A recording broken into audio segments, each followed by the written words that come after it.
The wine glass shattered before Sable even realized her hands were shaking.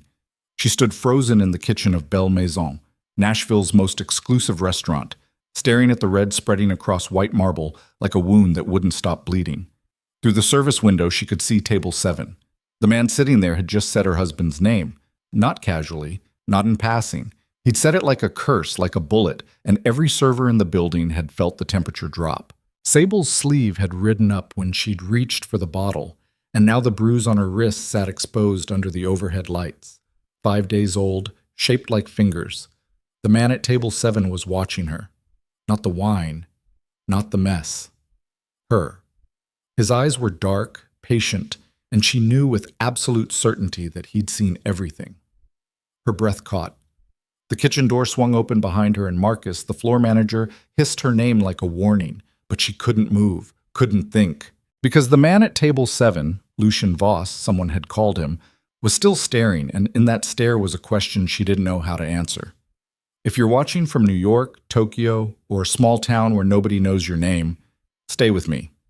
This story goes places you won't expect. Hit that like button, drop your city in the comments so I know how far this has traveled, and let's see where the night takes us. Gee. Sable Varelli had learned to make herself invisible. It was a skill that had kept her alive for 3 years, and tonight, in the low amber glow of Belle Maison's dining room, she practiced it with the focus of someone who knew what happened when you were seen. She moved between tables like water, smooth, unremarkable, always just at the edge of someone's peripheral vision. Her hands didn't shake when she poured. Her smile didn't falter when men let their eyes linger too long. She was 25 years old and had perfected the art of not mattering. Except tonight, something was wrong. Table 7 had been wrong since the moment the reservation came through. Marcus had triple-checked the name, Voss, party of 2, and then told the staff not to hover, not to interrupt, not to fuck it up. Sable didn't ask why. She learned not to ask questions, but she watched. She always watched. The man who arrived alone was lean, mid-30s, dressed in a charcoal suit that cost more than her yearly rent. He didn't look at the menu, didn't acknowledge the server who brought water. He sat with his back to the wall, hands folded on the table, waiting. There was something about his stillness that made the room feel smaller. When the second man arrived 20 minutes later, the energy shifted. Sable was refilling wine at table 4 when she felt it, a tightening in the air, like the pressure drop before a storm. The second man was older, heavyset, with a face that had seen too many late nights and bad decisions. He slid into the booth across from Voss and immediately started talking, low and fast, his hands moving in tight, nervous gestures. Sable moved closer. Not obviously, just close enough. She'd been doing this for 8 months now. Adrian had trained her well. Listen, he'd said, just listen. You don't have to understand it all. Just remember names, faces, who sits with who. She hadn't understood why at first, thought maybe he was protective, paranoid about her safety. It wasn't until later, much later, that she realized he wasn't protecting her. He was using her. The older man's voice rose just slightly, and Sable caught a fragment. Can't keep covering for him, Lucien, not after what happened to Devereaux. Her hand stilled on the wine bottle. Devereaux. She knew that name. Adrian had mentioned it 2 weeks ago, late at night, pacing their apartment with his phone pressed to his ear. He'd been angry. No, worse than angry. Afraid. Sable forced herself to keep moving, to finish the pour, to smile at the couple at table 4 like she hadn't just heard something that made her skin go cold. She turned back toward the kitchen, but her eyes flicked to table 7 one more time. And that's when Lucien Voss looked directly at her. Not a glance, not a casual sweep of the room. He looked at her. His gaze was deliberate, surgical. It traveled from her face to her hands, still gripping the wine bottle too tightly, and then down to her wrists. She realized, with a sick lurch, that her sleeves had ridden up again. The bruises were visible, fresh ones, layered over old ones, a map of every time Adrian had lost his temper and decided she needed to remember who she belonged to. Voss's expression didn't change. He didn't react, but something in his eyes sharpened, and Sable felt it like a hook sinking into her chest. She turned and walked straight into the kitchen. Her heart was a fist pounding against her ribs. She set the wine bottle down with shaking hands and leaned against the stainless steel counter, trying to breathe. Marcus appeared at her elbow, his face tight with irritation. What the hell was that? Nothing, Sable said quickly. I just needed a second. You don't get a second. Not tonight. Marcus's voice dropped. Table 7 is not the table you fuck up on, Sable. Do you understand me? She nodded, but her mind was still on the way Voss had looked at her, like he'd read an entire story in the space between her wrist and her sleeve. Who is he? She asked. Marcus stared at her. Are you serious? I don't... Lucien Voss owns half the contracts in this city. Music, production, venues. If he wants someone gone, they're gone. If he wants someone's career to end, it ends. Marcus leaned in closer, his voice barely a whisper. And if you're smart, you'll pretend you didn't hear a goddamn thing at that table. Sable's stomach twisted. She nodded again, but the fear was already spreading through her like poison, because she had heard. And worse, Voss knew it. The rest of the shift passed in a blur. She avoided table 7, sent another server to handle their check, and kept her head down. By the time the kitchen closed and the last guests filtered out, she was so wound tight she thought she might snap. She changed in the staff bathroom, pulling on her jacket and checking her phone. 3 missed calls from Adrian. No messages, just calls. That was never good.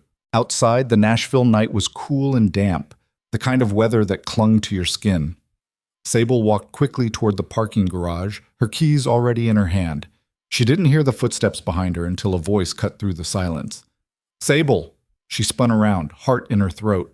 Lucien Voss stood 10 feet away, hands in his pockets, expression unreadable. He looked different outside the restaurant, less polished, more dangerous. Like the suit had been a disguise, and this was who he really was. I don't want any trouble, Sable said, her voice thin. Then we're on the same page. Voss didn't move closer. How long have you been feeding information to Adrian Cade? The question hit her like a slap. She opened her mouth, closed it, shook her head. I don't know what you're talking about. Yes, you do. His voice was calm, almost gentle. You've been listening, watching, reporting back. How long? Sable's hands were trembling now, and she hated it, hated that her body betrayed her before her mouth could even form a lie. I'm just a waitress. You're a lot more than that. Voss tilted his head slightly. And I think you know it. She wanted to run. Every instinct screamed at her to turn and bolt, but her legs wouldn't move. She was pinned there by his gaze, by the weight of everything she'd been pretending not to understand for months. Her voice cracked. I didn't know what it was for. He just told me to listen, to remember. And you did. It wasn't a question. It was a fact, and it sat between them like a stone. Voss took a step closer, and Sable flinched. He stopped immediately, raising his hand slightly in a gesture that might have been reassurance or warning. I'm not going to hurt you. Then what do you want? The truth. He paused. How much does Adrian tell you? Nothing. He doesn't tell me anything. He just asks questions. About who? Sable's throat tightened. She thought about the nights Adrian would come home late, pour himself a drink, and sit across from her with that look in his eyes. The one that said he was calculating, measuring, deciding. He'd ask about the restaurant, about the people she'd seen, about conversations she'd overheard. And she'd answer because the alternative was worse. Different people, she whispered.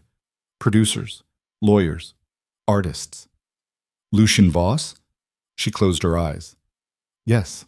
The silence that followed was suffocating. Sable waited for him to explode, to threaten her, to do whatever men like him did when they realized they'd been compromised. But when she opened her eyes, Voss was just watching her with that same unreadable expression. You didn't know, he said finally. It wasn't a question, but she answered anyway. No. But you suspected. She didn't respond. Couldn't. Voss exhaled slowly, like he was deciding something. Marcus Devereaux is dead. Sable's blood turned to ice. 2 weeks ago, Voss continued, his voice quiet, precise. He was found in his car outside a studio in East Nashville. Single gunshot. Ruled a suicide, but we both know it wasn't. He paused. You heard his name tonight. At table 7. Sable's knees felt weak. She pressed her hand against the wall to steady herself. 3 days before he died, you overheard a conversation between two producers at Belle Maison.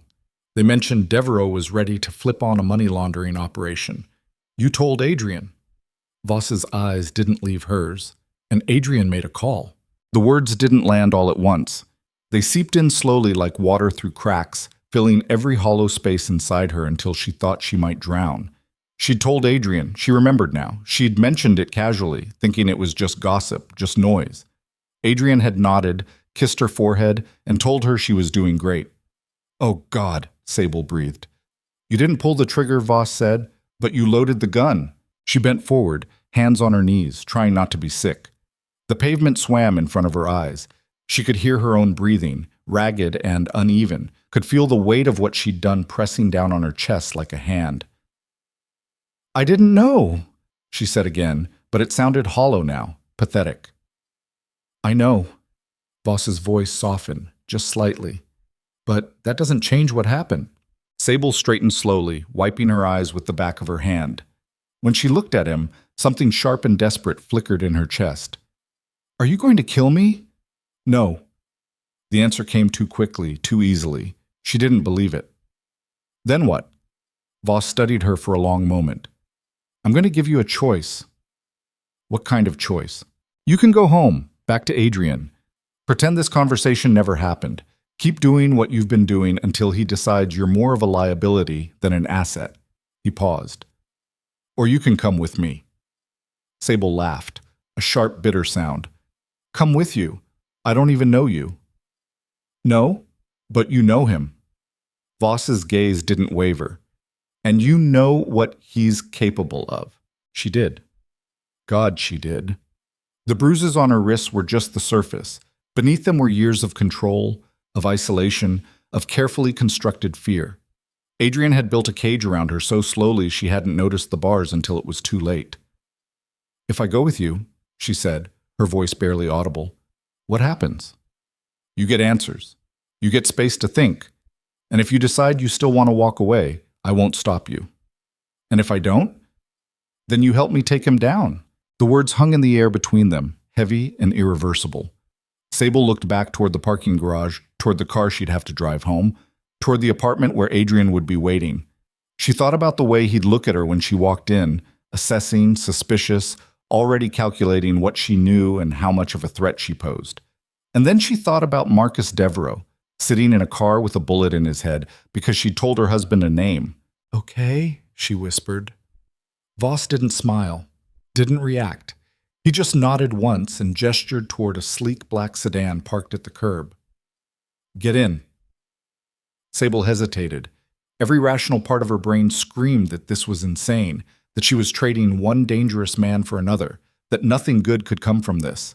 But the rational part of her brain had stopped working somewhere around the moment she realized she'd helped kill someone. She walked to the car and got in. The interior was dark, leather, silent. Voss slid into the driver's seat and started the engine without a word. They pulled away from the curb smoothly, heading west, away from Belle Maison, away from the life she'd been living. Sable stared out the window, watching the city lights blur past. Her phone buzzed in her pocket. Adrian, probably. She didn't check it. "Where are we going?" she asked. "Somewhere safe." "Safe for who?" Voss glanced at her, and for the first time, something that might have been sympathy crossed his face. "For you." They drove in silence for 20 minutes. Sable's mind raced, spinning through every possible outcome, every worst-case scenario. She didn't trust Voss. She barely trusted herself. But when the car finally pulled into the underground parking of a nondescript building near Germantown, and Voss led her into an elevator that required a keycard to operate, she didn't run. The apartment they entered was nothing like she expected. It was quiet, minimalist, with floor-to-ceiling windows overlooking the river. No personal touches, no clutter. It looked like a place designed for people who didn't stay long. Voss gestured to the couch. "Sit." Sable sat. Her legs felt like water. He disappeared into the kitchen and returned with a glass of water, which he set on the coffee table in front of her. Then he sat in the chair across from her, leaning forward with his elbows on his knees. "I need you to understand something," he said. "What I'm about to show you is going to be difficult, but you need to see it." Sable's hands tightened around the glass. See what? Voss pulled a tablet from the side table and opened a folder. He turned the screen toward her. This is Adrian's operation. Everything he's been running for the past 4 years. The screen showed a web of names, dates, transactions, financial records, contract amendments, offshore accounts. Sable's eyes scanned the text, but it was too much, too fast. She couldn't process it. He's been laundering money through music contracts, Voss explained. Signing artists to deals that look legitimate on paper but funnel cash into accounts controlled by people who don't exist. He manipulates royalties, skims percentages, uses shell companies to move the money offshore. Sable shook her head. Adrian's a lawyer. He helps artists. He destroys them. Voss swiped to another screen.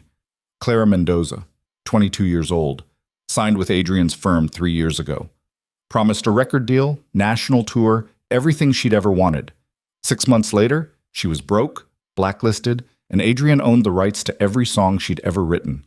The photo on the screen showed a young woman with dark hair and tired eyes. Sable's chest tightened. Dante Rivera, producer. Worked with Adrian on a label deal, found out the numbers didn't add up and threatened to go public. Voss swiped again. Car accident, ruled mechanical failure. Another photo. Another name. And Marcus Devereaux. Voss's voice was steady, clinical. He was ready to testify. He had evidence that could bring the whole operation down. And then you told Adrian what he was planning. Sable's vision blurred. The glass slipped from her hands and hit the floor, water spreading across the hardwood. She didn't move to clean it up. She just sat there, staring at the screen, at the faces of people she'd never met but had somehow helped destroy. I didn't know, she said again, but the words were ash in her mouth. I know. Voss set the tablet aside. But Adrian did. And he used you. Sable pressed her hands to her face, trying to breathe, trying to think. Why didn't you stop him? People say you run half this city. I don't run anything, Voss said quietly. I facilitate. I connect people who need things with people who can provide them. It's a service industry, Sable, same as yours. That's not the same, isn't it? He leaned back, studying her. You think I don't know what it's like to be complicit? To tell yourself you're just doing your job while people get hurt? His expression hardened. I've spent 2 years trying to untangle Adrian's operation without tipping him off. And every time I got close, he moved, changed names, shifted accounts. He always knew when I was coming. Because I told him. Yes, the word was a blade. Sable felt it cut through every excuse, every justification she'd built to protect herself. She looked down at her wrists, at the bruises she'd tried so hard to hide, and suddenly they felt like nothing, like cosmetic damage compared to the real harm she'd caused. What do you want from me? She asked. I want you to help me finish this. Voss's voice was calm, certain. Adrian's operation is bigger than you know. It's not just money. He's been using his position to manipulate contracts, bury evidence, destroy anyone who gets in his way. And he's protected by people with power, people who don't want this exposed. So what's the plan? We build a case, airtight, undeniable, and then we burn it all down. Sable looked at him, really looked at him, and saw something she hadn't expected: exhaustion. Voss wasn't doing this for power or revenge. He was doing it because he was tired. Tired of watching people get destroyed. Tired of being part of a system that enabled it. And if I say no, she asked, then I take you back to your car and you go home. And we both pretend this never happened. He paused. But Adrian will know. He always knows. And when he figures out you talk to me, he'll make sure you can't do it again. Sable's blood went cold. She thought about the life insurance policy she'd found in Adrian's desk drawer 3 months ago. $2 million, with him as the sole beneficiary. She'd thought it was sweet at the time, thoughtful. Now it felt like a timer counting down to her expiration date. How long do I have? She whispered. I don't know, but not long. Sable stood abruptly, her legs shaky but steady enough. She walked to the window and stared out at the river, at the lights reflecting on the water like stars that couldn't hold still. Behind her, Voss waited in silence. She thought about Marcus Devereaux, about Clara Mendoza, about every person Adrian had crushed beneath his carefully polished smile. And she thought about herself, about the girl she'd been before she met him, the one who'd had dreams and plans and a future that didn't involve waking up afraid. "Okay," she said, turning back to face Voss. "I'll help you." "You're sure?" She wasn't, not even close, but she nodded anyway. "What do we do first?" Voss stood, pulling his phone from his pocket. "First, we make sure Adrian thinks everything's normal. You go dark for a few days, tell him you're staying with a friend, visiting family, whatever keeps him off your back. In the meantime, I'll get you access to everything we've collected. You're going to see how deep this goes." "And then?" "Then we figure out how to take him apart." Sable nodded, her hands curling into fists at her sides. For the first time in 3 years, she felt something other than fear. It wasn't hope. Not yet. But it was close. It was the feeling of a door opening, just a crack, and the possibility that she might be able to walk through it. "There's one more thing," Voss said, his voice quieter now. "Once we start this, there's no going back. Adrian's not going to stop, and the people protecting him won't either. You need to be ready for that." Sable met his eyes, and in that moment, she understood exactly what he was offering. Not safety, not rescue, but a chance to fight back. It was the most dangerous gift anyone had ever given her. "I'm ready," she said. And somewhere deep in her chest, beneath the fear and the guilt and the exhaustion, she almost believed it. Sable didn't sleep that night. She lay on the couch in Voss's apartment, staring at the ceiling, listening to the hum of the city outside. Every time she closed her eyes, she saw Marcus Devereaux's face on that tablet screen, a man she'd never met but had helped kill with a careless word whispered to her husband over dinner. Around 4 in the morning, she heard movement in the other room. Voss appeared in the doorway, dressed in the same clothes from earlier, like he hadn't slept either. "Coffee?" he asked. She nodded. They sat at the kitchen counter in silence, two strangers bound together by the weight of what they were about to do. The coffee was strong, bitter, and Sable wrapped her hands around the mug like it was the only solid thing in the world. "I need to go back," she said finally. Voss looked up. "Back where?" "To the apartment, to get my things. If I just disappear, Adrian will know something's wrong." "He already knows something's wrong. You didn't come home last night." Sable's stomach twisted. She pulled out her phone and saw 17 missed calls, 12 text messages. She opened the thread with shaking hands. "Where are you?" "Sable, answer me. This isn't funny. You have 10 minutes to call me back or I'm filing a missing person report. I'm worried about you." The last message had come in 20 minutes ago. Sable set the phone down like it had burned her. "I told you," Voss said quietly. "He knows." "Then what am I supposed to do? Just never go back? Never see him again?" "That's exactly what you're supposed to do. My entire life is in that apartment. My clothes, my ID, my—" She stopped, realizing how pathetic it sounded. Her entire life fit in a single suitcase. Adrian had made sure of that. Voss studied her over the rim of his coffee mug. "If you go back, he'll lock you down. Tighter than before. And this time, you won't get out." "You don't know that." "I do." His voice was flat, certain. "I've seen how men like Adrian operate. They don't let assets walk away. And that's all you are to him, Sable. An asset." The word hit her like a fist.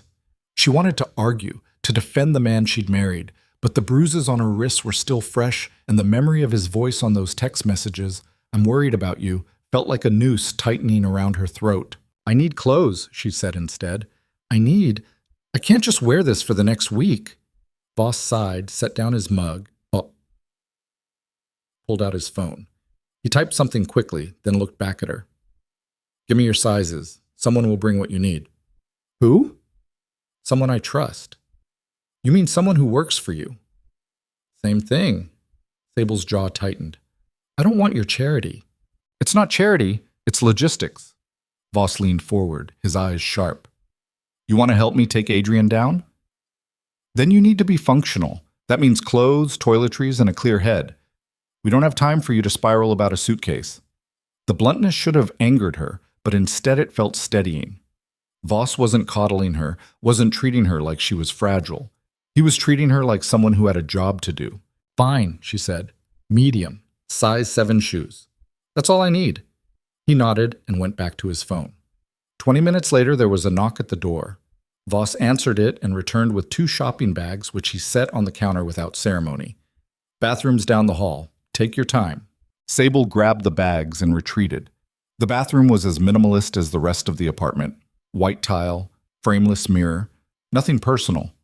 She showered, scrubbing away the previous night until her skin was raw, then dressed in the clothes someone had picked out for her. Dark jeans, a plain black sweater, sneakers that actually fit. When she looked in the mirror, she barely recognized herself. Without makeup, without the carefully constructed mask she wore at Belle Maison, she looked younger, smaller, more afraid. She took a breath and walked back out. Voss was sitting at the dining table with the tablet from last night, scrolling through documents. He glanced up when she entered. Better? Yeah. Good. We need to talk strategy. Sable sat across from him, and for the next 2 hours, Voss walked her through everything they had. Financial records showing money moving through shell companies. Contracts with clauses buried so deep no one would notice unless they knew what to look for. Emails between Adrian and people Sable had never heard of, producers, agents, fixers, all discussing problems that needed to be handled. And then there were the recordings. We've been surveilling Adrian's office for 6 months, Voss explained, pulling up an audio file. Legally gray, but admissible if we can tie it to a pattern of criminal behavior. He pressed play. Adrian's voice filled the room, smooth and controlled. Don't care how you do it. Just make sure Rivera doesn't make it to that deposition. If he talks, we're all fucked. Another voice, rougher, older. You want him gone or just scared? I want him silent. Permanently. The recording cut off. Sable felt bile rise in her throat. That was 4 days before Dante Rivera's car accident, Voss said. Sable pressed her hands flat against the table, trying to ground herself. How many people has he killed? Directly? We can prove 2. Devereaux and Rivera. But there are at least 4 others we suspect. People who threatened to expose him or got too close to the truth. And no one stopped him? He's protected. Voss swiped to another screen, this one showing a list of names. Politicians, judges, police captains. Adrian doesn't work alone. He's part of a network. They keep each other safe, bury each other's mistakes. That's why we need more than recordings. We need someone on the inside who can testify. Sable looked up sharply. You want me to testify? Eventually, but first, we need to build the case. And that means you need to go back. You just said... I said if you go back and disappear, he'll lock you down. But if you go back with a plan, if you play it right, you can buy us time. Sable shook her head. No, I can't. I can't go back there. You can. Voss's voice was steady, implacable. You've been doing it for 3 years. You know how to survive him. Surviving isn't the same as lying to his face while collecting evidence. You're right. It's harder. But it's the only way this works. Sable stood abruptly, the chair scraping against the floor. She walked to the window, arms crossed, trying to breathe through the panic clawing at her chest. Behind her, Voss remained silent. What if he figures it out? She asked finally. Then you leave, immediately. I'll have people watching. 1 call and we pull you out. And if I don't get the chance to call? Voss didn't answer right away. When he did, his voice was quieter. Then I come get you myself. Sable turned to look at him. There was no bravado in his expression, no false heroism, just a man stating a fact. Why are you doing this? She asked. I told you. Adrian's operation. No. Why are you helping me? You could take him down without me. You've got recordings, financials, connections. You don't need some waitress who fucked everything up. Voss leaned back in his chair, considering. You want the truth? Yes. Because you're the only person who's been inside his life and come out the other side still willing to fight. Everyone else he's broken down completely or killed. You're still here. That means something. Sable didn't know what to say to that. She turned back to the window, watching the river move below, dark and endless. Her phone buzzed on the counter. Both of them looked at it. Adrian's name flashed across the screen. You need to answer, Voss said. And say what? The truth. Or close enough to it. Sable picked up the phone, her hand trembling. She answered on the 4th ring. Where the hell are you? Adrian's voice was tight, controlled, but she could hear the anger underneath. I'm sorry, she said, forcing her voice to stay calm. I stayed with Emily last night. I should have texted. Emily. He said the name like it tasted bad. You haven't talked to Emily in 6 months. I ran into her after work. We got drinks, and I had too much. I didn't want to drive. There was a long pause. Sable could hear him breathing on the other end, could picture him pacing their apartment, calculating whether to believe her. You could have called, he said finally. I know. I'm sorry. Where are you now? Sable's eyes flicked to Voss. He held up his phone, showing her an address. Still at her place, in Belmont. Come home. I will. I just need to... Now, Sable. The edge in his voice made her flinch. She closed her eyes. Okay, I'll be there in an hour. 30 minutes. He hung up. Sable set the phone down, her hands shaking so badly she had to grip the edge of the counter to steady them. I can't do this, she whispered. Yes, you can. Voss stood crossing to her. Listen to me. You go back. You apologize. You're sweet. You're sorry. You let him think he's got you under control again. And then, when he's not watching, you look for anything we can use. Documents, passwords, names we don't have yet. He'll know I'm lying. Probably, but he won't act on it right away. Men like Adrian don't burn their assets until they're absolutely sure. He'll watch you first, test you. And when he figures it out, you'll be gone before that happens. Sable wanted to believe him. She wanted to believe this could work, that she could walk back into that apartment and not lose herself completely. But standing here, looking at Voss's steady gaze, she realized something worse. She had to believe it, because the alternative was spending the rest of her life looking over her shoulder, waiting for Adrian to find her and finish what he'd started. Okay, she said. What do I look for? Voss pulled out a small device, no bigger than a USB drive. This is a data cloner. If you can get access to his laptop for 5 minutes, plug this in. It'll copy everything, emails, files, browsing history. 5 minutes? Adrian never leaves his laptop unattended. Then make him. Spill something. Start a fight. I don't care. Just get it done. Sable took the device, slipping it into her pocket. It felt impossibly heavy. There's one more thing. Voss's voice dropped. If you find anything about someone named Elliot Cross, I need to know immediately. Who's that? A fixer. Adrian uses him for the jobs he can't tie back to himself. If Cross is involved in anything current, it means Adrian's planning something big. Sable nodded, committing the name to memory.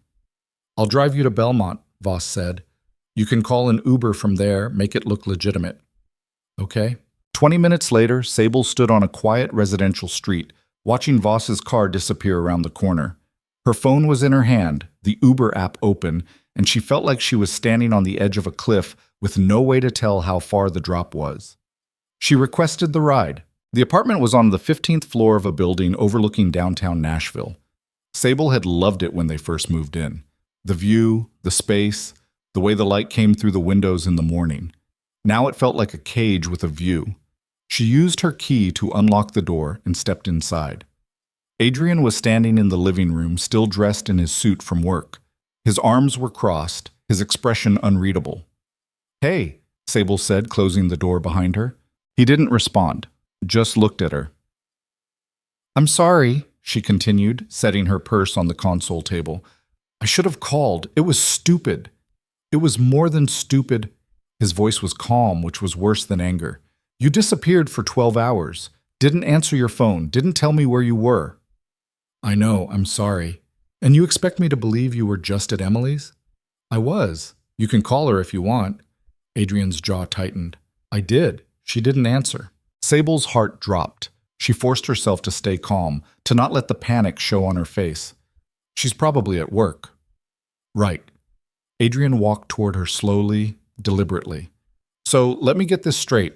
You ran into a friend you haven't seen in months, had too much to drink, and decided to stay over without telling your husband. That's your story? Yes. He stopped inches from her, close enough that she could smell his cologne, expensive, suffocating. You're lying. I'm not.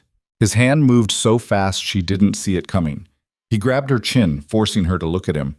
Don't insult me, Sable. I've been doing this too long. Doing what? Her voice came out smaller than she wanted. Reading people, finding out when they're hiding something. His grip tightened. Where were you really? I told you. Where? The pressure on her jaw was excruciating. Sable's eyes watered, but she didn't pull away. Pulling away would confirm everything he suspected. Emily's, she said again. Adrian stared at her for a long moment, searching her face for cracks. Then, abruptly, he let go. Sable stumbled back, catching herself against the wall. Fine, he said, smoothing his tie. But if I find out you're lying, we're going to have a very different conversation. He walked past her toward the bedroom, leaving her standing in the hallway with her heart hammering against her ribs. Sable waited until she heard the shower turn on. Then she moved quickly, pulling out her phone and texting Voss. I'm in. He's suspicious, but not certain. The response came back immediately. Be careful. Don't push. She pocketed her phone and walked into the kitchen, trying to calm her breathing. Her hands were shaking again, and she pressed them flat against the counter, counting to 10. This was insane. She was insane. What the hell was she doing, walking back into this apartment, lying to a man who'd orchestrated murders, thinking she could outsmart him? But then she thought about Marcus Devereaux again, about Clara Mendoza, about all the people Adrian had destroyed while she'd stood by and watched. She couldn't undo what she'd done. But maybe, just maybe, she could stop him from doing it again. The next 3 days were a carefully choreographed performance. Sable went to work at Belle Maison, smiled at customers, poured wine, and listened. At home, she was the perfect wife, attentive, apologetic, quiet. Adrian watched her constantly, his gaze tracking her every movement, but he didn't confront her again. On the 4th day, he left his laptop on the kitchen counter while he took a call in his office. Sable stared at it, her pulse racing. This was it. 5 minutes. That's all she needed. She glanced toward the office. The door was closed, Adrian's voice a low murmur on the other side. She pulled the data cloner from her pocket and approached the laptop like it might explode. Her hands were sweating.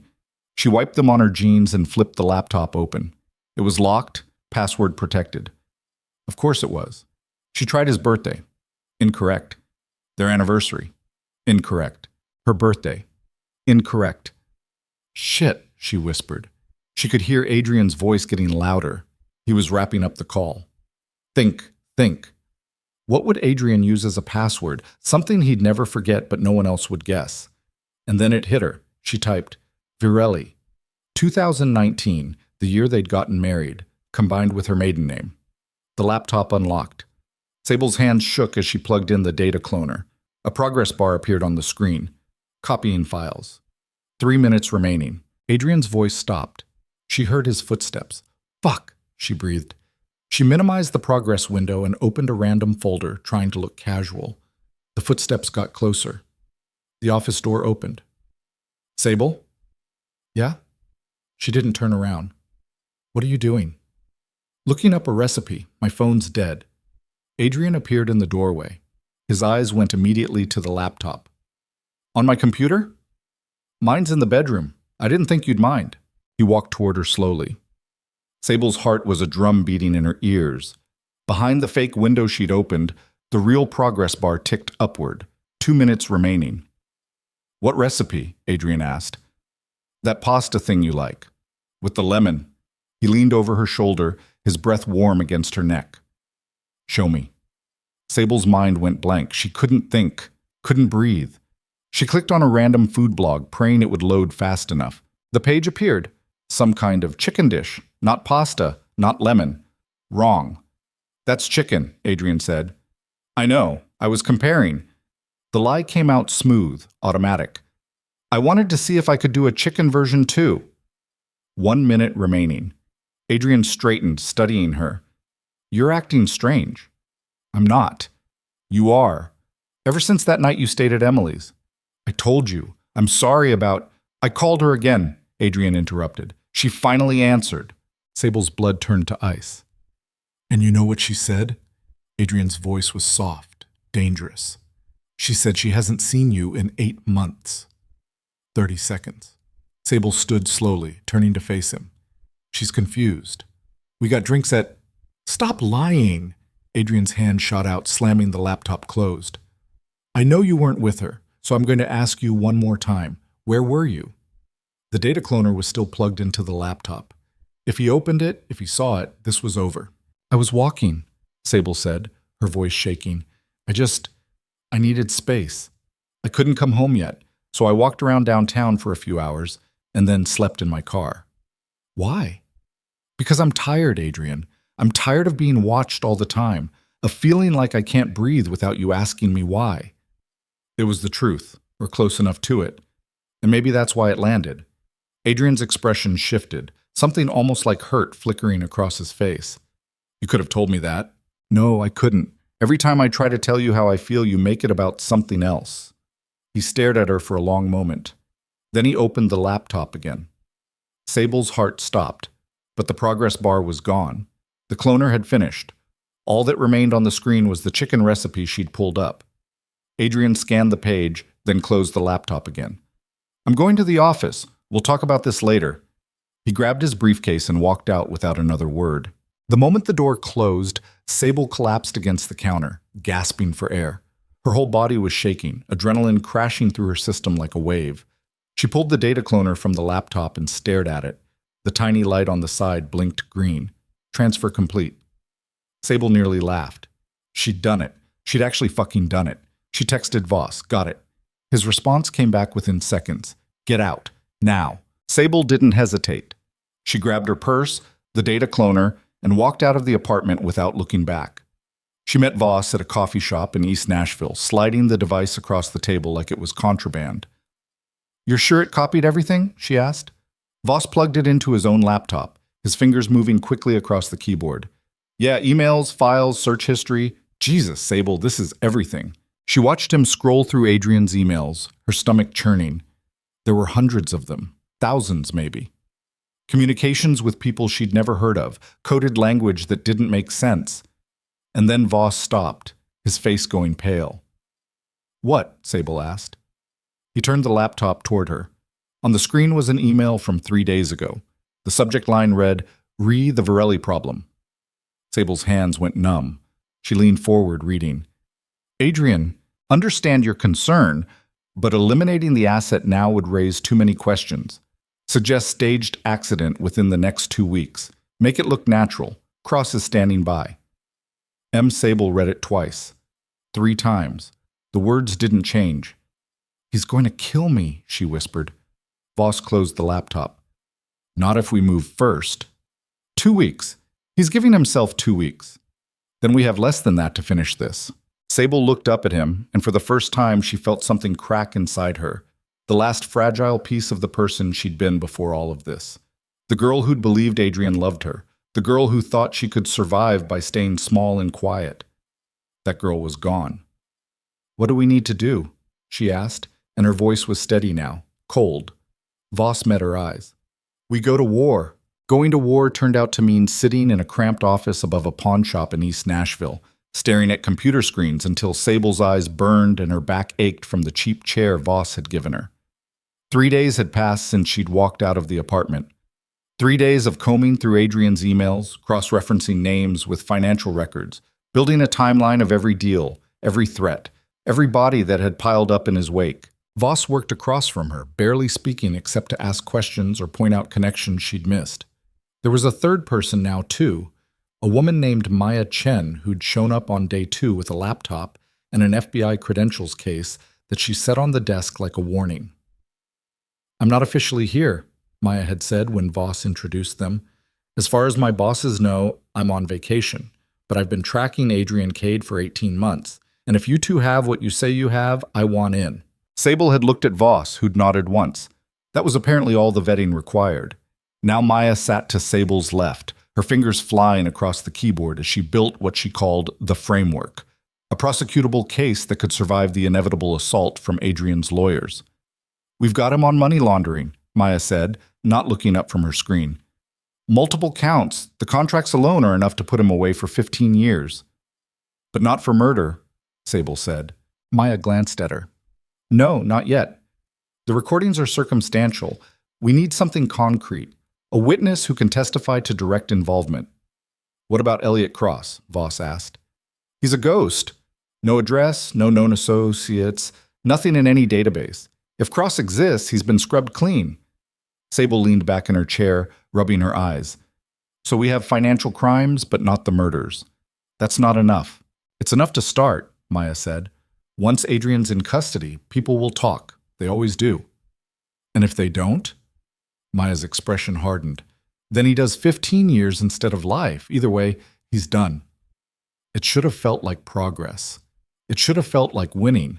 But Sable couldn't shake the image of that email, staged accident within the next 2 weeks, and the certainty that somewhere, right now, Elliot Cross was preparing to make her disappear. Her phone buzzed. She looked down and felt her stomach drop. Adrian. She hadn't spoken to him since walking out. Hadn't answered his calls, hadn't responded to his texts. She'd blocked him on everything, changed her number, vanished as completely as she could. But somehow, he'd found her again. The message was simple. We need to talk. Voss saw her face. What is it? She held up the phone. Don't respond, he said immediately. I'm not planning to. But even as she said it, another message came through. I know about Voss. I know what you're doing. You have until midnight to come home, or I go to the police and tell them you've been stealing from Belle Maison for months. They'll believe me, Sable. You know they will. Sable's hand started shaking. He's threatening to frame me. Maya looked up sharply. For what? Theft from the restaurant. Can he prove it? He doesn't have to. He's got lawyers, connections, money. He'll manufacture the evidence and everyone will believe him because I'm just a waitress and he's Adrian fucking Cade. Voss stood, pacing to the window. He's bluffing. If he had real leverage, he wouldn't be texting you. He'd just do it. Or he's giving me a chance to come back quietly before he destroys me publicly. So let him try, Maya said. We've got enough to arrest him tomorrow. He files a false police report, we bury him deeper. But Sable was already shaking her head. You don't understand. Adrian doesn't make empty threats. If he says he'll do something, he does it. And if I don't show up tonight, he'll ruin me just to prove he can. Then don't show up, Voss said flatly. Stay here. We move faster. Get the arrest warrant pushed through tonight instead of tomorrow. Can you do that? Maya hesitated. Maybe, if I call in favors. But it's risky. We're already operating outside official channels. Sable looked down at her phone again. Another message. 11 hours, Sable. Don't make this harder than it needs to be. She thought about Adrian sitting in their apartment, calm and controlled, probably sipping scotch while he waited for her to cave. He knew her too well, knew exactly which buttons to press to make her doubt herself, to make her afraid. But he didn't know about the data cloner. Didn't know they had his emails, his financials, everything. He thought she was still just the frightened girl he'd married, the one who'd do anything to avoid confrontation. I want to meet him, Sable said. Both Voss and Maya turned to stare at her. Absolutely not, Voss said. I'm serious. He wants to talk. Let's talk. I'll wear a wire, record everything he says. Maybe he'll slip up, admit to something we can use. Or he'll kill you the second you walk through that door, Voss shot back. Not if you're listening. Not if you're close enough to get me out if things go wrong. Maya was already shaking her head. This is a terrible idea. We don't use civilians as bait. I'm not bait. I'm the only person who can get close enough to make him talk. Sable stood, meeting Voss's eyes. You said you needed concrete evidence. Let me get it for you. Not like this. Then how? Her voice rose. You want to wait for someone else to flip? For Cross to surface? That could take months, and Adrian's timeline is 2 weeks. I don't have months. The room went silent. Outside, Nashville traffic hummed and honked, oblivious to the war being planned 3 stories above the street. Finally, Maya spoke. If we do this, and I mean if, we do it my way. Full surveillance, backup team, panic button that goes straight to my phone, and the second things go sideways, we pull you out, non-negotiable. Sable nodded.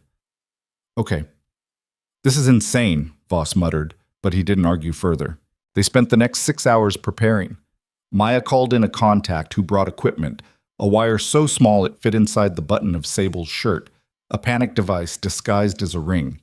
They briefed her on what to say, what to avoid, how to keep Adrian talking without making him suspicious. Don't push, Maya instructed. Let him lead the conversation. Men like Adrian love to explain themselves, to justify their actions. Give him space to do that. And if he asks about the laptop, Sable asked, play dumb. You looked up a recipe, that's it. He has no proof you took anything. Voss was quieter. his jaw tight as he watched the tech specialist fit Sable with the wire. When the others stepped away to test the equipment, he pulled her aside. "You don't have to do this," he said quietly. "Yes, I do." "No, you really don't. We can find another way." Sable met his eyes. "There is no other way. You know it, and I know it. Adrian's too careful, too protected. This is the only shot we have." Voss looked like he wanted to argue, but instead he just nodded. "If anything feels wrong, anything at all, you get out. Promise me." "I promise." At 11:30, Sable stood outside her apartment building, staring up at the 15th floor. The lights were on. Adrian was waiting. Through her earpiece, Maya's voice was calm and steady. "We're in position. 2 units in the lobby, 1 on your floor. Voss is in the stairwell. You're not alone." Sable touched the ring on her finger, the panic button. One twist, and this whole thing would end. She walked inside. The elevator ride felt like descending into water, pressure building with each floor. When the doors opened on 15, she half expected to see Adrian standing there, but the hallway was empty. She walked to the door and used her key. Adrian was sitting on the couch, exactly as she'd pictured him.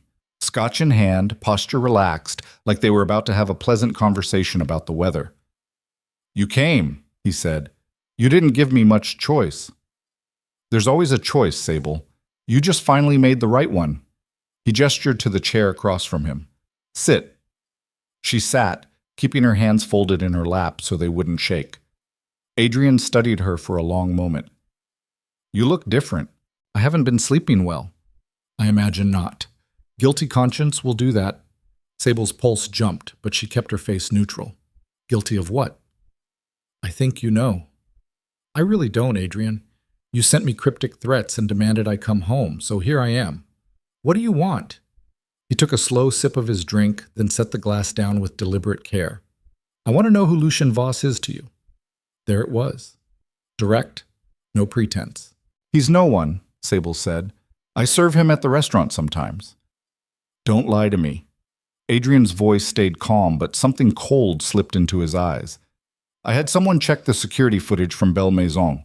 You left with him that night, got into his car, disappeared for 12 hours. Sable's mind raced. "He offered me a ride. I was upset, and he was being nice." "Lucien Voss doesn't do nice. He does transactions. So what did you give him?" "Nothing. We talked. That's all." "About what?" "About the restaurant. About Nashville. Small talk." Adrian stood slowly, crossing to the window. "You're still lying, and honestly, Sable, it's insulting. I've spent 3 years teaching you how to read people, how to spot deception. Did you really think I wouldn't see through this?" In her ear, Maya's voice, "Stay calm. Keep him talking."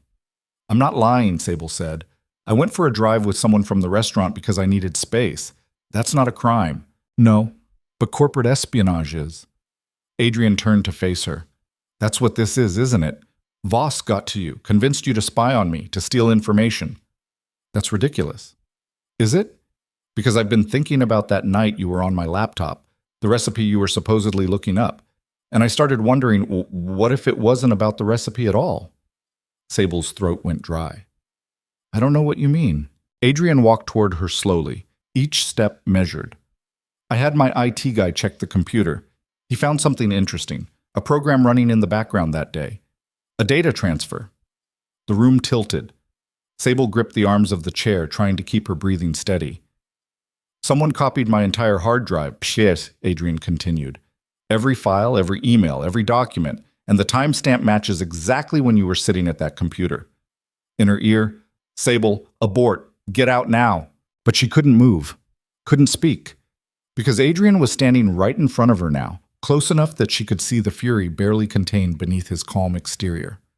"So I'm going to ask you one more time," he said softly. "What did you give Lucien Voss?" Sable's hand moved toward the ring, ready to twist it, but Adrian was faster. He grabbed her wrist, his grip crushing. "I don't think so." He ripped the ring off her finger and threw it across the room. Then he reached for her shirt, tearing the button free. The wire came with it, small and damning. Adrian held it up, his expression shifting from anger to something worse. Betrayal. "You wore a wire into our home. Adrian, you were going to record me, turn me into..." Who? The FBI? He laughed, sharp and bitter. Jesus Christ, Sable, I knew you were stupid, but this? The door burst open. Voss came through first, gun drawn, followed by two officers in tactical gear. They moved fast, professional, shouting for Adrian to get on the ground. But Adrian didn't move. He just looked at Sable, still holding the wire in his hand. You have no idea what you've done, he said quietly. Then he dropped the wire and raised his hands. The arrest happened quickly. They cuffed Adrian, read him his rights, led him toward the door. He didn't resist, didn't fight. Just kept his eyes on Sable the entire time, until the officers finally forced him out into the hallway. Maya appeared in the doorway, her face tight. Are you hurt? Sable shook her head, but her whole body was trembling. Voss crossed to her, pulling her to her feet. It's over, he said. You did it. But Sable couldn't shake the look in Adrian's eyes. The certainty. The warning. We need to go, Maya said. Now. We'll debrief at the field office. They took her downstairs into an unmarked car. Sable sat in the back seat, staring out the window as they drove through Nashville. The city looked different now, smaller somehow. Or maybe she was just seeing it clearly for the first time. At the FBI field office, they put her in a conference room with coffee she didn't drink and questions she answered mechanically. What had Adrian said? What had he admitted to? Had he made any threats? She told them everything, but it felt hollow. Because Adrian hadn't admitted to anything. He'd been too smart for that. Even caught, even facing arrest, he'd given them nothing concrete. After 2 hours, Maya stepped out to make a call. Voss sat across from Sable, his expression unreadable. You okay? He asked. I don't know. You should be. This is what we wanted. Adrian's in custody. We've got the evidence. He's not getting out of this. But even as he said it, Sable could hear the doubt in his voice. Maya came back in, her face pale. She set her phone on the table. We have a problem. Voss straightened. What kind of problem? Adrian's lawyers just filed a motion claiming illegal search and seizure. They're arguing that the data on his laptop was obtained without a warrant, which makes it inadmissible. That's bullshit, Voss said. Sable had access to the apartment. It's not illegal if... She was acting as an agent of law enforcement, Maya interrupted, which means we needed a warrant, and we didn't have one. The words settled over the room like ash. Sable stared at Maya, trying to understand what she was saying. So what does that mean? She asked. Maya sat down heavily. It means every piece of evidence we pulled from that laptop could be thrown out. The emails, the financial records, the contracts, all of it. But we still have the recordings, Voss said, from his office, which are also legally questionable. We didn't have a warrant for those either. So what do we have? Maya was quiet for a long moment. Not enough. Without the laptop data, we can prove money laundering. Maybe. But the murders? The conspiracy? We've got nothing concrete. Sable felt the floor drop out from under her. You're saying he's going to walk. I'm saying his lawyers are good, really good, and they're going to tear apart every piece of evidence we have until there's nothing left. How long until he's released? 72 hours. Maybe less if the judge agrees with the motion. Sable stood abruptly, the chair scraping against the floor. No, that's not... We had him. We had everything. We had evidence obtained illegally, Maya said, and her voice was full of regret. I should have seen this coming, should have done this by the book. The book would have taken months. Adrian would have killed me by then. I know. But now he's going to walk, and when he does, he's going to come after all of us. Voss's jaw was tight. Then we don't let him walk. We find something else. Something clean. Like what? We've been through everything. There's nothing. There's always something. Voss turned to Sable. You lived with him for 3 years. Think. What are we missing? Sable's mind was spinning, searching desperately for anything, any detail she might have overlooked. And then, like a light cutting through fog, she remembered. The storage unit, she said. Both Maya and Voss looked at her. Adrian has a storage unit in East Nashville. He keeps boxes there, old files. He told me it was just junk from before we got married, but he goes there sometimes, late at night. Maya leaned forward. Do you know the address? No, but it'll be in his records somewhere. Rental agreements, payment history. If it's in his name, we can get a warrant, Maya said, already reaching for her phone. Storage units don't have the same privacy protections as a home. Voss was nodding. If he's keeping physical evidence there, documents, burner phones, anything, it could be clean, usable. How fast can you move on this? Sable asked. Maya was already dialing. Give me 2 hours. Those 2 hours felt like years. Sable paced the conference room while Voss made calls and Maya worked her contacts inside the bureau. They ordered food no one ate, drank coffee that went cold, waited for word that felt like it might never come. Finally, at 3 a.m, Maya's phone rang. She answered, listened, then looked up with something that might have been hope. We've got the warrant. Let's go. The storage facility was on the outskirts of East Nashville, a squat concrete building surrounded by chain-link fence. They arrived in a convoy, Maya's car, 2 FBI vans, and a bolt cutter for the lock. Adrian's unit was on the second floor, number 237. Maya cut the lock while Voss and Sable stood back, watching. The door rolled up with a metallic screech. Inside were boxes, dozens of them, stacked floor to ceiling. Start documenting everything, Maya instructed her team.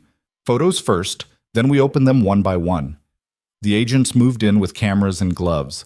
Sable stayed in the doorway, her heart pounding. The first box contained files, contracts, legal documents, nothing obviously incriminating.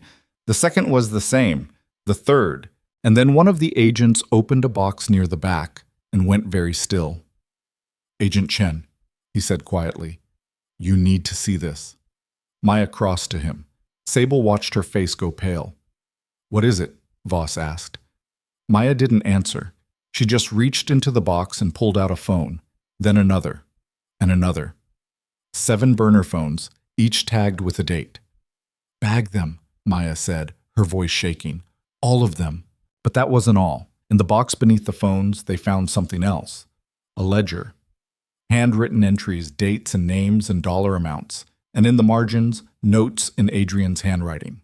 Devereaux. Handled. Cross-confirmed. Rivera, vehicle tampered. No witnesses. Mendoza, contract voided. Blackmail material secured. Sable felt like she was going to be sick. She turned away, pressing her hand against the wall. This is it, Maya said, and her voice was full of something Sable hadn't heard before. Certainty. This is everything we need. They processed the storage unit for 3 more hours, documenting every box, every file, every piece of evidence that Adrian had been stupid enough or arrogant enough to keep. By the time the sun came up, they had enough to bury him 10 times over. Maya drove Sable back to Voss's apartment. No one spoke. There was nothing left to say. When they arrived, Voss walked Sable to the door. You should try to sleep, he said. I don't think I can. Try anyway. This is going to get worse before it gets better. Sable looked at him, seeing the exhaustion in his face that probably mirrored her own. Do you think he knew that we'd find the storage unit? I don't know, maybe. Adrian's always 3 steps ahead. Then why keep the evidence? Insurance, leverage, or maybe he just got sloppy. Voss shrugged. Either way, it doesn't matter now. We've got him. But later, lying on the couch as dawn light filtered through the windows, Sable couldn't shake the feeling that something was wrong, that they'd missed something, that Adrian's warning, you have no idea what you've done, meant more than just empty threats. Her phone buzzed.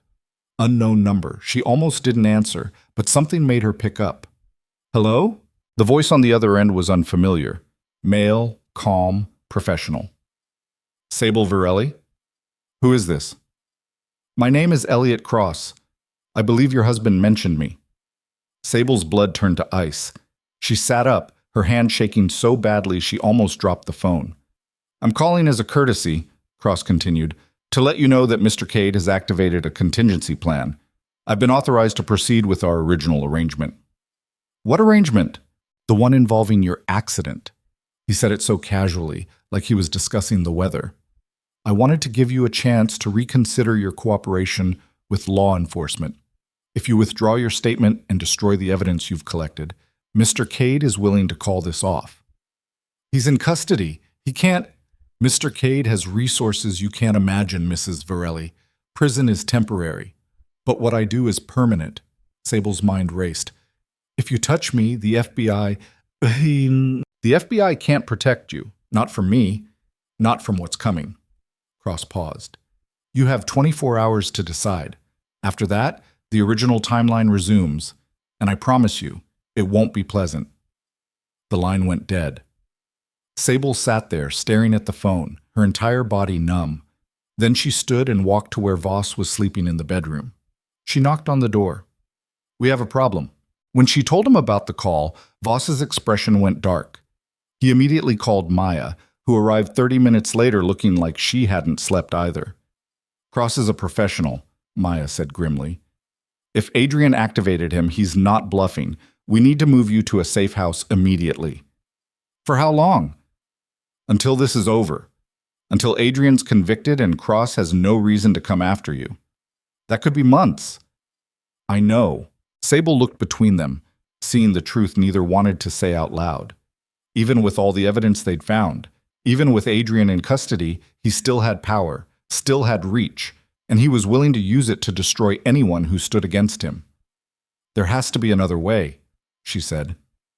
"There isn't," Voss said flatly. "You go into protection, or you die. Those are the options."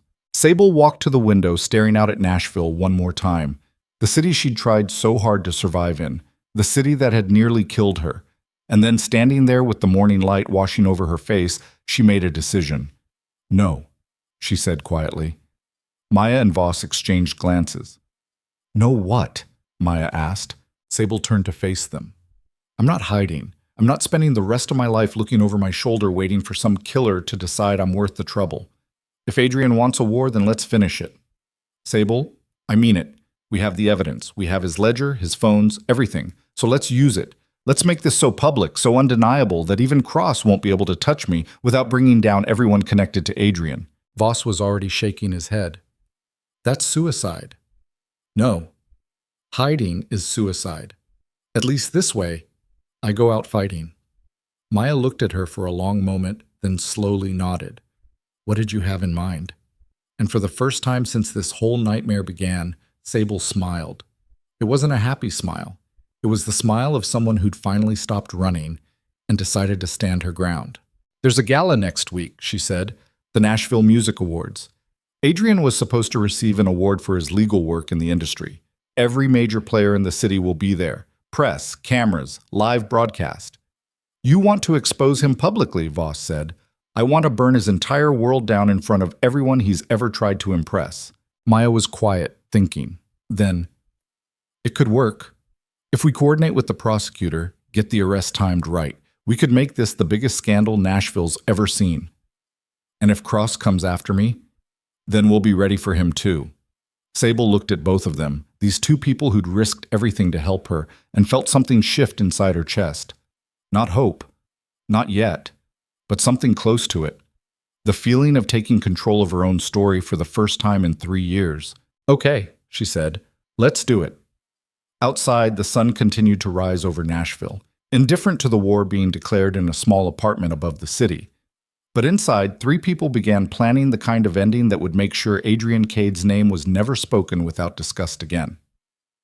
And somewhere in the city, Elliot Cross checked his watch and began counting down the hours until his contract came due. The clock was ticking, and this time, Sable Varelli wasn't running from it. She was running straight toward it, with nothing left to lose and everything to prove. The week before the gala moved like a countdown to an execution. Sable barely slept, barely ate, existing in a state of hypervigilance that made every sound feel like a threat, and every shadow look like Elliot Cross coming to finish the job. Maya had assigned her a protection detail, 2 agents in rotating shifts who stood outside Voss's apartment and followed her everywhere she went. Their presence should have been reassuring, but instead it just reminded her that somewhere out there, a professional killer was watching, waiting for the right moment. On day 3, they found the first sign that Cross wasn't just a voice on the phone. Sable was leaving a coffee shop in Germantown, flanked by her protection detail, when she noticed the car. Black sedan, tinted windows, idling across the street. It had been there when they'd arrived 30 minutes earlier, and it was still there now. "Agent Morris," she said quietly to the man on her left. "That car." Morris followed her gaze, his hand moving instinctively toward his holster. "Stay close." They walked quickly toward their vehicle, Morris radiating the kind of controlled tension that came from years of training. The sedan didn't move. didn't follow, just sat there, engine running as they pulled away. But when they were 2 blocks gone, Sable looked back and saw the sedan merge into traffic behind them, maintaining perfect distance. "We've got a tail," the second agent, Reynolds, said from the driver's seat. Morris was already on his radio, calling it in. "This is Unit 7. We have a possible hostile vehicle in pursuit. Black Audi A6, license plate Tango Kilo 7, 392. Requesting backup." The sedan followed them for 6 blocks, then smoothly peeled off and disappeared down a side street. When they got back to the apartment, Maya was waiting, her expression grim. "We ran the plates," she said. "Stolen. Reported missing 3 days ago from a lot in Franklin." "So it was Cross," Sable said. "Probably. Or someone working for him." Maya's jaw was tight. "He's establishing a pattern, letting you know he's there. It's psychological warfare." "It's working." Voss appeared from the kitchen. Carrying coffee, he sat down with more force than necessary. "We should move the timeline up. Do this tonight, tomorrow, get it done before Cross makes his move." "We can't," Maya said. "The gala is our best shot. Maximum exposure, maximum protection. If we try to do this any other way, Adrian's lawyers will bury us. And if Cross gets to her before then, he won't. We're doubling security, adding more units. Sable doesn't leave this building unless absolutely necessary." Sable listened to them argue about her life like she wasn't sitting right there and felt something cold settle in her chest. This was what it meant to be a target, to have your existence reduced to tactical decisions made by other people. "I want a gun," she said. They both stopped talking and looked at her. "No," Maya said immediately. "Why not? You said Cross is a professional. If he gets past your agents, I should be able to defend myself." "You don't have training. You'd be more likely to shoot yourself than him." "Then train me." Voss was shaking his head. "Sable, I'm not going to just sit here helpless. If Cross comes for me, I want to be able to fight back." The room went quiet. Finally, Voss stood and walked to a cabinet in the corner. He unlocked it and pulled out a handgun. Small, compact, designed for concealment. "This is a Glock 43, he said, checking the chamber to ensure it was empty. 9mm, 6 rounds, point and shoot. He handed it to her. The weight was heavier than Sable expected. She held it carefully, feeling the cold metal against her palm. "Safety's here," Voss continued, showing her. "Trigger's got a safety built in. You pull, it fires. No second chances." Maya looked like she wanted to protest, but she didn't. Maybe she understood that giving Sable this small measure of control was the only thing keeping her from completely falling apart. Voss spent the next hour teaching her the basics. How to hold it, how to aim, how to breathe through the recoil. They couldn't fire it in the apartment, but he walked her through the motions until her hand stopped shaking quite so badly. "You probably won't need it," he said when they finished. "But if you do, don't hesitate. Center mass. Keep firing until the threat stops moving." Sable nodded, sliding the gun into the holster Voss provided. It sat against her ribs, a constant weight that reminded her she was living in a world where she might actually have to kill someone to survive. That night, she dreamed about Marcus Devereaux. In the dream, he was sitting in his car and she was standing outside, watching. He looked at her through the window, not angry, not accusatory, just tired. Then the gunshot came and Sable woke up gasping, her shirt soaked with sweat. She got up and walked to the window, staring out at the Nashville skyline. Somewhere out there, Adrian was sitting in a cell, probably sleeping peacefully, confident that his lawyers would get him out and his hired killer would clean up the mess. And somewhere else, Elliot Cross was preparing. Sable touched the gun at her side, feeling its outline through her shirt. 3 more days. The day before the gala, Maya brought in someone new. A woman in her early 30s with sharp eyes and a no-nonsense demeanor introduced herself as Special Agent Victoria Reeves, Hostage Rescue Team. "I'll be running point security tomorrow night," Reeves said, spreading blueprints of the gala venue across the table. 12 agents inside, 8 outside, Overwatch team on the roof. We're treating this like a presidential visit." "And if Cross still gets through?" Sable asked. Reeves looked at her directly.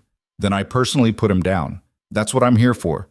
The certainty in her voice should have been comforting, but Sable had learned not to trust certainty. Adrian had been certain he'd never get caught. She'd been certain she could survive by staying quiet. Certainty meant nothing. "What about Adrian?" Voss asked. "What's his status?" Still in custody, Maya said. His lawyers filed another motion this morning arguing unlawful detention, but the judge denied it. He's not getting out before the gala. But he still has access to a phone, Reeves added. We've been monitoring his calls. He's talking to his legal team, making arrangements. Nothing overtly incriminating, but enough to know he's planning something. Like what? That's what we're trying to figure out. Sable studied the blueprints, memorizing the layout. The gala was being held at the Schermerhorn Symphony Center, a massive venue with multiple entrances, balconies, and backstage areas. Too many places for something to go wrong. I want to see it, she said. The venue. I need to walk through it, know where everything is. Reeves hesitated, then nodded. We'll do a security sweep this afternoon. You can come. They arrived at the Schermerhorn at 4 p.m., accompanied by half a dozen agents who moved through the building like ghosts, checking sightlines and exit routes. Sable walked the main hall, feeling the weight of the empty space. Tomorrow night it would be filled with Nashville's elite. Producers, artists, lawyers, politicians. All of them dressed in formal wear, drinking champagne, celebrating success. And somewhere among them, she would stand and watch Adrian's world burn. The stage is here, Reeves said, pointing. We'll have agents positioned in the wings, in the tech booth, and scattered throughout the audience. When the time comes, they'll move on my signal. When exactly is the time? Sable asked. Right after his award presentation. He'll be on stage, cameras on him. That's when we release the evidence to the media and execute the arrest. So he gets his moment of glory before it all comes down. Unfortunately, yes, but that's what makes it effective. The higher the pedestal, the harder the fall. Sable walked onto the stage, looking out at the rows of empty seats. Tomorrow they'd be full of people watching her destroy a man she'd once loved, or thought she'd loved. It was hard to remember now which parts of their relationship had been real and which had been carefully constructed manipulation. Her phone buzzed. Unknown number. Her stomach dropped. She answered, her voice steady despite the fear crawling up her spine. Hello, Mrs. Varelli. Elliot Cross's voice was as calm as before. Enjoying the venue tour? Sable's blood went cold. She looked around, searching the balconies, the tech booth, anywhere a person might hide with a view of the stage. How are you, E? I'm very good at my job. That's what Mr. Cade pays me for. Cross paused. I wanted to remind you that my offer still stands. Withdraw your cooperation, and this all goes away. Go to hell. That's unfortunate. I was hoping you'd be reasonable. She could hear something that might have been genuine regret in his voice. For what it's worth, I take no pleasure in this. But a contract is a contract. Then you're going to have to fulfill it in front of a dozen FBI agents and God knows how many cameras. I'm aware of the security arrangements. They won't be a problem. The confidence in his voice made her skin crawl. You're bluffing. Am I? Tell me, Mrs. Varelli, how many exits are in that building? How many ways in and out? How many people will be there tomorrow night, any one of whom could be me? He let the questions hang. Your protection detail is good, but I'm better. We'll see. Yes, we will. Cross paused. One more thing. There's someone you should know about, someone close to your investigation who's been feeding information to Mr. Cade. I thought you'd want to know that before tomorrow. Sable's throat tightened. Who? If I told you, where would be the fun in that? But I promise you'll figure it out, probably right before it's too late. He sounded almost amused. Good luck tomorrow, Mrs. Varelli. You're going to need it. The line went dead. Sable stood there, phone in hand, her mind racing. Someone on the inside was working for Adrian, someone close to the investigation. She turned to find Reeves watching her from the wings. Everything okay? That was Cross. Reeves's expression hardened. What did he say? That he knows about the security arrangements, and that someone on our team is feeding information to Adrian. That's bullshit. Everyone here has been vetted. Maybe, but he knew I was here. Right now, in this building. Sable walked toward her. How did he know that? Reeves pulled out her radio. All units, report in. I need a full security sweep of this venue, and I need it 5 minutes ago. The agents moved quickly, spreading throughout the building. Sable stood on the stage watching them work, trying to process what Cross had told her. Someone close to the investigation. Someone she'd been working with for days. Voss appeared at her side. What's going on? Cross called. He said someone's been feeding Adrian information. Voss's jaw tightened. Did he say who? No. But he wanted me to know, wanted me to start doubting everyone around me. That's the point. He's trying to fracture our trust, make us paranoid. Well, it's working. They stood in silence, watching the agent search. After 20 minutes, Reeves returned, shaking her head. Buildings clear, no signs of surveillance equipment, no unauthorized access. Then how did he know? He could have been watching from outside, could have hacked into security cameras, or… Reeves hesitated. Or what? Or he's telling the truth about having someone on the inside. Sable looked around at the agents, the people who were supposed to be protecting her, and felt the trust she'd been building crumble. Any one of them could be Cross's source. Any one of them could be waiting for the right moment to let him through. That night, back at the apartment, she couldn't shake the paranoia. She sat at the table with Voss and Maya, studying their faces, looking for tells. Maya had been nothing but professional since day one, but she'd also been the one making all the tactical decisions, positioning Sable exactly where she needed to be. Voss had saved her life, given her shelter, risked everything to take Adrian down. But he was also part of the same world Adrian operated in. He'd admitted as much. Anyone could be lying. We need to talk about tomorrow, Maya said, pulling out her tablet. Final timeline. She walked them through it again. The gala started at 7. Adrian's award presentation was scheduled for 9:30.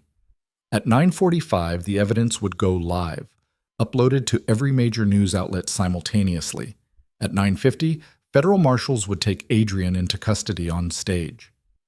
Where will I be? Sable asked. In the audience.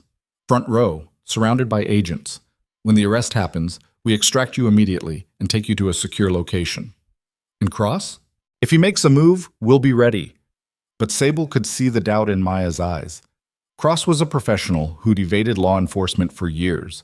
No one really believed a couple dozen agents would be enough to stop him if he decided to act. I want to be the one who releases the evidence, Sable said suddenly. Maya looked up sharply. What? Tomorrow night, when it's time. I want to be the one who hits send. That's not… We have people who… I don't care. This is my life Adrian tried to destroy. I should be the one who destroys his. Maya and Voss exchanged glances. It's dangerous, Voss said. It puts you in the spotlight. I'm already in the spotlight. Cross already knows where I'll be.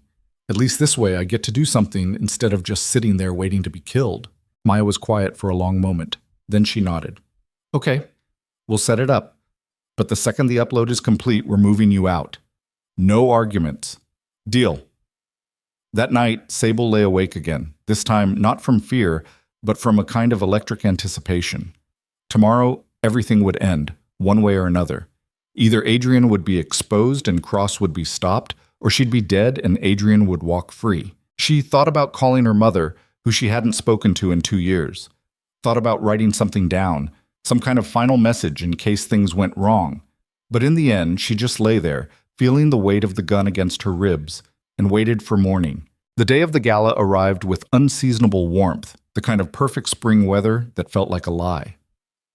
Sable dressed in the outfit Maya had picked out. A simple black dress, elegant but not flashy, designed to help her blend into the crowd. The gun went into a small holster strapped to her thigh, hidden beneath the dress. You won't be able to get to it quickly, Voss warned. I know, but I'm not walking in there unarmed. At 6 p.m., they left for the venue in a motorcade of unmarked vehicles. Sable sat in the back of an SUV with Reeves, watching Nashville pass by through tinted windows. The streets were crowded with people heading to dinner, to bars, to whatever normal people did on a Saturday night. She wondered what it felt like to be normal. To not know that somewhere in this city, a killer was preparing to end your life. They arrived at the Schermerhorn through a back entrance, bypassing the red carpet, where photographers were already gathering. Inside, the venue was being transformed, staff arranging flowers, testing lights, setting up the bar. In a few hours, it would be filled with Nashville's most powerful people, and Sable would be there, holding a tablet that contained enough evidence to end Adrian Cade's career and possibly his life. Reeves led her to a small room backstage that had been designated as their command center. Banks of monitors showed security camera feeds from every angle of the venue, Agents moved in and out, receiving assignments, checking equipment. Here, Maya said, handing Sable a tablet. Everything's already loaded. At 9:45, you'll get a text from me. That's your signal. You open this app, she demonstrated, and hit this button. That's it. The upload starts automatically. Sable took the tablet, her hands surprisingly steady. What if something happens to you? What if you can't send the text? Then Voss will. And if something happens to both of us, Agent Reeves has the backup signal. One way or another, this is happening. Okay. The next 2 hours were a blur of final preparations. Hair and makeup artists came to make sure Sable looked camera ready. Wardrobe adjustments. Last-minute security briefings. Through it all, she felt strangely disconnected, like she was watching someone else get ready to walk into a war zone. At 7:15, the first guests started arriving. Sable watched them on the monitors.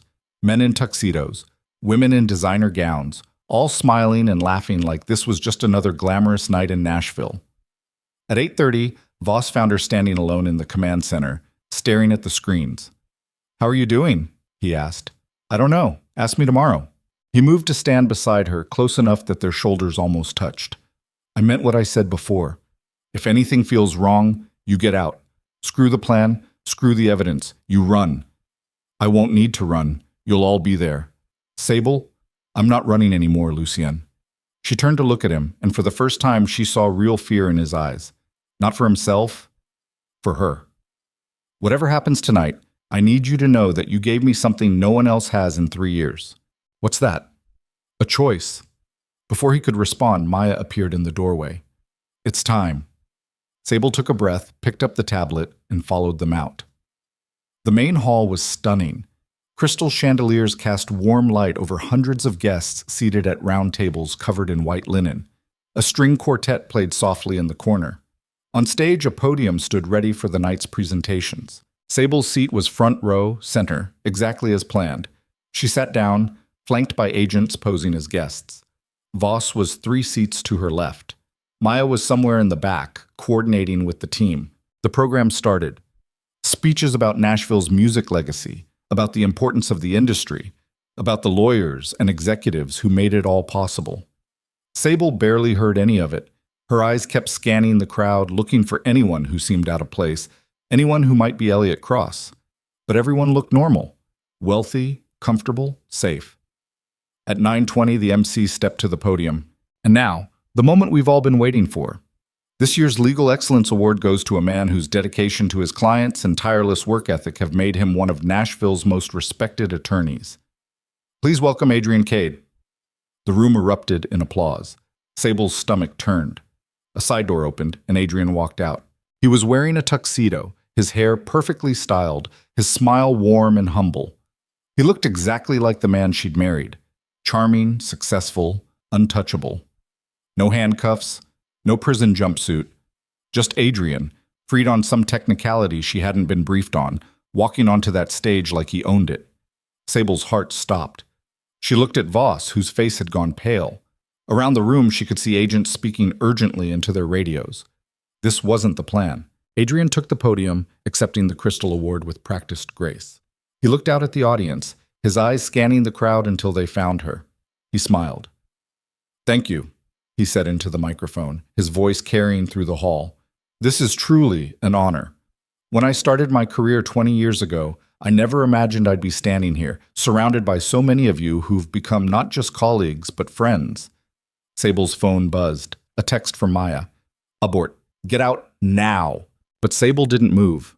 She stared at Adrian, watching him perform, and felt something inside her snap. "I want to take a moment to thank someone very special," Adrian continued, his eyes still on her. "My wife, Sable. She's here tonight, and I couldn't have done any of this without her support." The spotlight swung to Sable. Hundreds of faces turned to look at her, cameras focused on her. She was trapped in light, unable to move, unable to breathe. Adrian smiled wider. "Sable, would you join me up here?" It wasn't a request, it was a command, delivered with the same controlled authority he'd used for 3 years to keep her in line. Voss grabbed her arm. "Don't!" But Sable stood. The tablet was in her hands. Her gun was strapped to her thigh. And Adrian was standing on that stage, thinking he'd already won. She walked toward the stairs. Every step felt like walking underwater. The audience watched, probably thinking this was a sweet moment, a husband honoring his wife. They didn't see the rage in Adrian's eyes, barely concealed beneath his smile. Sable climbed the stairs and crossed the stage. Adrian held out his hand. She didn't take it. "What are you doing?" she asked quietly, her voice lost beneath the applause. "What I should have done weeks ago." His smile never wavered. "Taking back control. You're supposed to be in custody. Emergency appeal. Granted an hour ago. Turns out unlawfully obtained evidence really is inadmissible." He leaned closer, his voice dropping to a whisper only she could hear. "Did you really think you could beat me?" Sable's hand tightened on the tablet. Around her, she could sense the agents moving, trying to reposition, but they were trapped by the crowd, by the cameras, by the need to not cause a scene. Adrian took the microphone again. "I have a confession to make. My wife and I have been going through a difficult time. She's been struggling with some personal issues, making accusations that simply aren't true. And tonight, I think it's time we address that publicly." Sable's blood ran cold. He was going to do it. He was going to destroy her credibility in front of everyone, paint her as unstable, unreliable. By the time he was done, no one would believe a word she said. "Adrian, don't." Oh. Sable's been working with some people who convinced her that I'm involved in criminal activity, money laundering, even murder. He said it with a sad shake of his head, like it pained him to admit. "She's been manipulated by individuals with their own agenda, and as much as it breaks my heart, I can't let her continue down this path." The room had gone quiet. Every eye was on them. Sable felt the weight of the tablet in her hands. 9:45. That was the timeline. But it was only 9:32. 13 minutes too early. She looked out at the audience and found Voss. He was staring at her, his expression stricken. He shook his head slightly. "Don't do it." But Adrian was still talking, still dismantling her piece by piece. "I hope everyone here can forgive her. She's not well. She needs help, and I'm going to make sure she gets it." The implication was clear. Psychiatric hold, institutionalization. A legal cage he'd build around her that would be even harder to escape than the physical one. Sable's finger hovered over the button on the tablet. 13 minutes early. The upload might not work right. The media might not be ready. The whole plan could fall apart. But if she waited, if she let Adrian finish the speech, it wouldn't matter.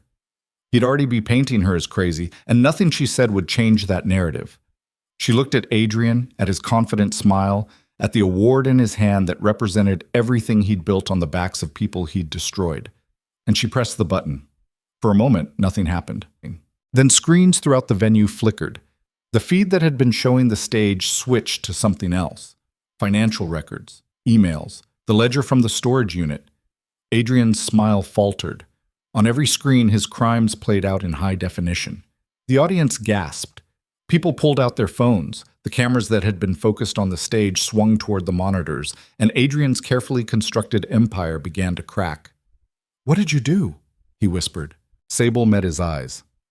"I made a choice." That's when she heard the gunshot. The sound ripped through the hall, impossibly loud, followed immediately by screaming. People dove under tables, agents drew weapons. The lights went out, plunging the venue into chaos. Sable dropped to the stage floor, her ears ringing. She couldn't see anything in the darkness, couldn't tell where the shot had come from. Then hands grabbed her strong, pulling her backward. She tried to fight, but whoever had her was stronger. "It's me," Voss's voice in her ear. "Stay down." He dragged her off the stage into the wings, pressing her against the wall. Around them, she could hear shouting, more shots, the sound of hundreds of people trying to escape at once. "Where's Adrian?" she gasped. "I don't know. Reeves has agents sweeping the building." Emergency lights flickered on, casting everything in red. Sable could see the stage from where they crouched. The podium was empty. Adrian was gone. "Cross is here," she said. "I know." He said someone on the inside. Another shot. This one closer. Voss pushed Sable behind him, his own gun drawn. A figure appeared in the doorway. Agent Reynolds, one of her protection detail. He was bleeding from his shoulder, his gun hanging loose in his hand. "They're everywhere," he said, his voice ragged. "Cross brought a team. They're hunting for her." "How many?" Voss demanded. At least 4. Maybe more. They hit the command center first, took out our communications. Sable's mind raced. A team. Cross hadn't come alone. He'd brought enough people to cut through FBI security like it was nothing. "We need to move," Voss said. "Get her out of the building." Reynolds nodded, but as he stepped forward, Sable saw something. A small movement, barely perceptible, his left hand dropping to his belt. "Voss," she started. Reynolds moved fast, bringing up a second gun, one that hadn't been there a moment ago. But Voss was faster. His shot caught Reynolds' center mass, dropping him instantly. Sable stared at the body, her mind struggling to process what had just happened. "He was the leak," Voss said quietly. "Cross's inside man." Before Sable could respond, the door behind them burst open. 2 figures in tactical gear stormed through, weapons raised. Voss fired twice, hitting one. The second got off a shot that went wide, and then Voss was on him, the 2 men grappling in the narrow corridor. Sable scrambled backward, reaching for the gun strapped to her thigh. Her fingers were clumsy with adrenaline, but she got it free, holding it in both hands the way Voss had taught her. The tactical operative got Voss in a headlock. Sable raised the gun, trying to find a clear shot, but they were moving too fast, too close together. "Shoot him!" Voss choked out. Sable's hand shook. She couldn't. She'd never... The operative's hand moved toward a knife at his belt. Sable pulled the trigger.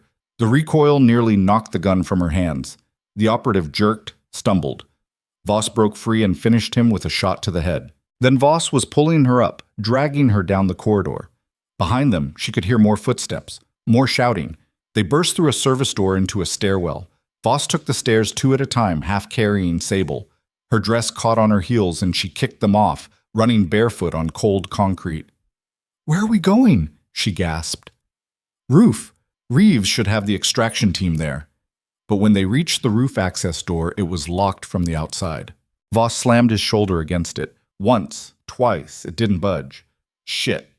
They were trapped. Footsteps echoed up the stairwell behind them. Voss positioned himself between Sable and the stairs, his gun raised. "Get behind me." Sable pressed her back against the door, her own gun held in trembling hands. This was it. The end of the line. Cross and his team on one side, a locked door on the other, and nowhere left to run. A figure appeared on the landing below, then another. 3 total, all armed, all moving with the kind of precision that said they'd done this before. "Drop your weapons," the lead one said. His voice was calm, professional. Not Cross. She'd recognize his voice, but someone working for him. "Go fuck yourself," Voss replied. The man shrugged. "Have it your way."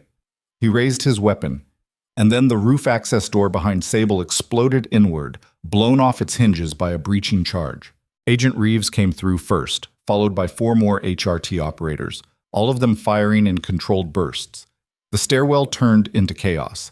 Gunfire, smoke, bodies falling. Sable felt hands on her shoulders, pulling her backward through the door onto the roof. She stumbled into open air, the Nashville skyline spinning around her. A helicopter sat on the landing pad, rotors already spinning. "Move!" Reeves shouted, and Sable ran. Voss was right behind her. They reached the helicopter and scrambled inside. The pilot didn't wait for everyone to be seated before lifting off. Through the open door, Sable could see the Schermerhorn getting smaller below them. Police cars surrounded it, their lights flashing. The gala that was supposed to be Adrian's triumph had turned into a crime scene. Reeves was on the radio, coordinating with ground teams. "Multiple hostiles down, situation not contained. Repeat, not contained." "Where's Adrian?" Sable asked. Reeves looked at her, and something in her expression made Sable's stomach drop. "We don't know. He disappeared in the chaos. We have teams searching, but he's gone." Reeves didn't deny it. Sable sat back, the gun still clutched in her hand, and felt the reality of what had just happened crash over her. The evidence had been released. The whole world had seen Adrian's crimes, but he was still out there, still free, and Elliot Cross was still hunting her. The helicopter banked hard, heading away from downtown. Sable looked at Voss, whose face was streaked with someone else's blood. "We didn't get him," she said. Voss's jaw was tight. "Not yet." But as Nashville disappeared behind them and the helicopter flew toward whatever safe house the FBI had prepared, Sable knew the truth. This wasn't over. The war had just begun. The safe house was a farmhouse 40 miles outside Nashville, surrounded by fields that stretched to the horizon. Sable watched the sun come up through a window with bars on it, her hands wrapped around coffee that had gone cold hours ago. She hadn't slept.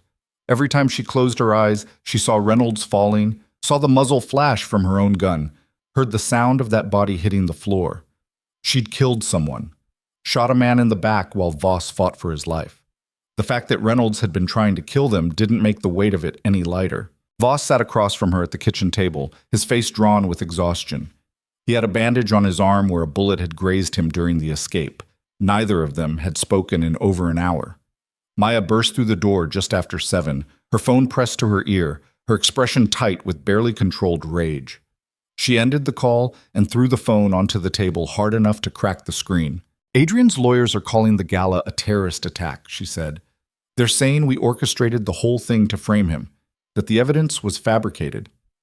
"That's insane," Sable said. "We have his handwriting, his phones, everything from the storage unit, which his team is arguing was planted. They've already filed motions to suppress all of it, claiming we violated his civil rights with an unlawful raid." Voss's jaw tightened. The warrant was clean. Was it? Because Adrian's lawyers found something. A technical error in the affidavit, a date that doesn't match up. It's minor, but it might be enough to get the whole thing thrown out.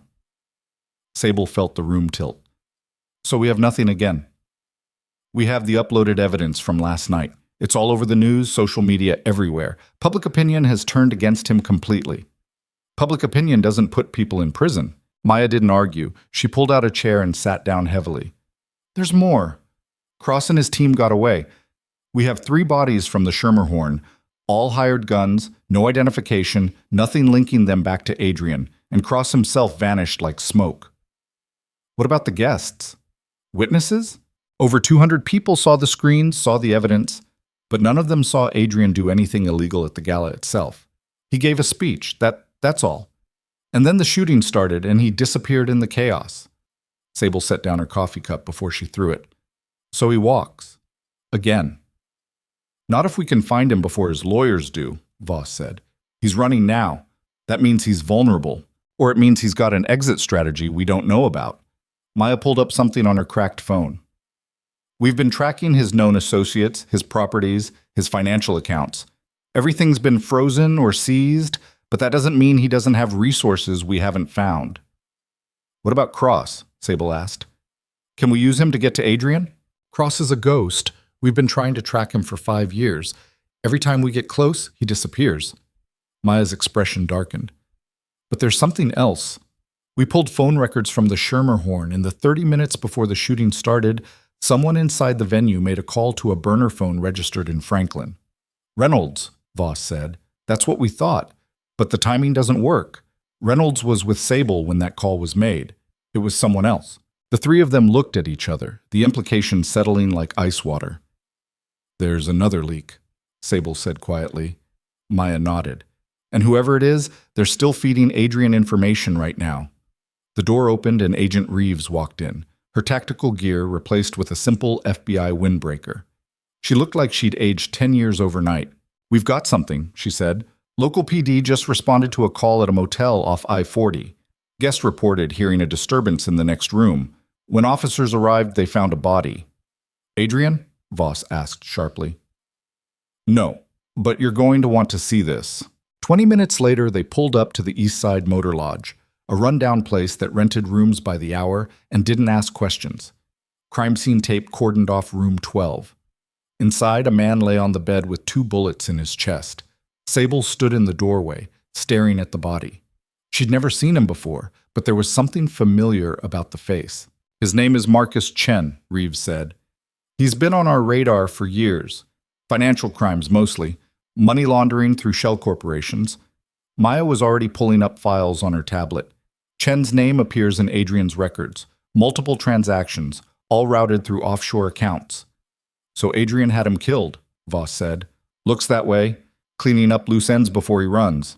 Sable stepped closer to the body, studying the man's face. He looked peaceful, almost serene, like he'd been expecting this. On the nightstand beside the bed was a phone. Not a burner, but an actual smartphone, unlocked and open to a messaging app. "Has anyone checked that?" she asked. Reeves pulled on gloves and picked it up. Her eyes widened as she scrolled. Jesus Christ. What? Messages between Chen and someone called Broker, discussing arrangements for Adrian's extraction, flight manifests, passport information, wire transfers. Reeves looked up. "Adrian's planning to leave the country. Tonight." "Where?" Maya demanded. "Cayman Islands first, then on to somewhere without extradition. But here's the interesting part." Reeves turned the phone so they could see. The last message came in 20 minutes ago, from Broker. It says, "Package ready. Pick up at alternate location. You have 2 hours." "Chen's dead," Voss said. "So who's picking up the package?" "Adrian himself," Sable said, and suddenly she understood. Chen was the middle man. Now that he's gone, Adrian has to retrieve whatever Broker prepared personally. "Do we know where?" Maya asked.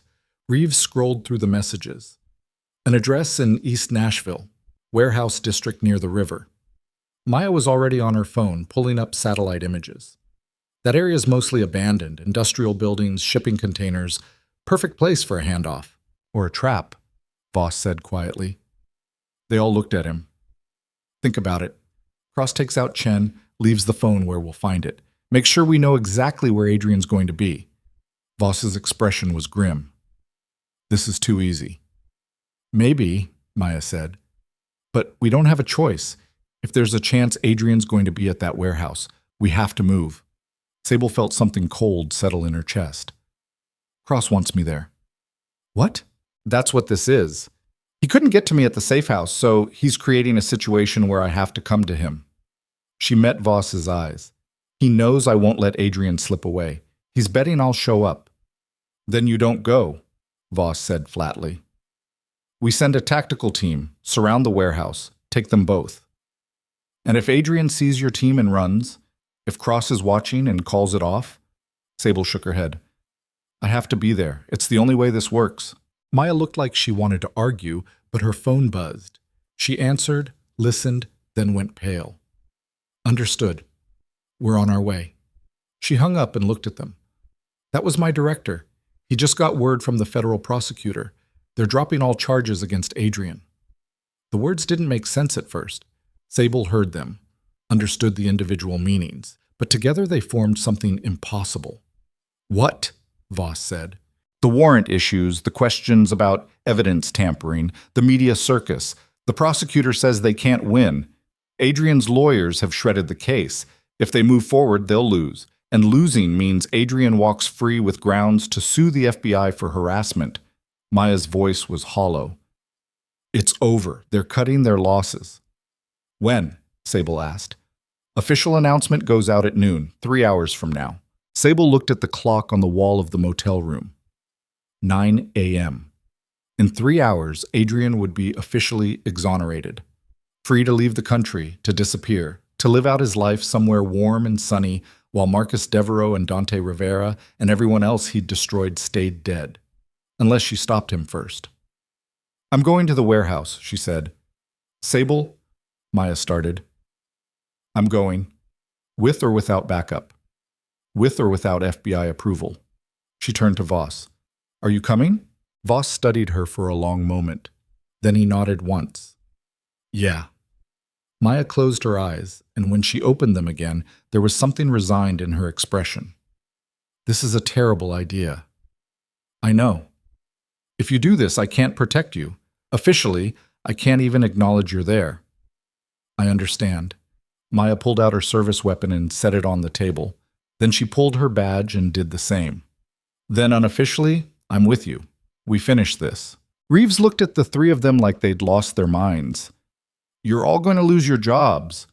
Probably face charges." "Probably," Maya agreed. "You should leave. Go back to the field office.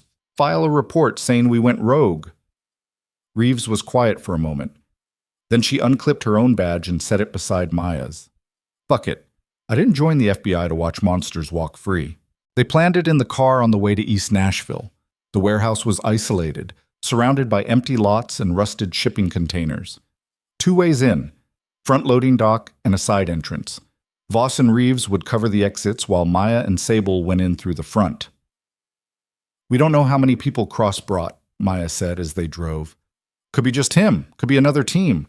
Either way, we're outgunned." "Then we use that," Voss said from the back seat.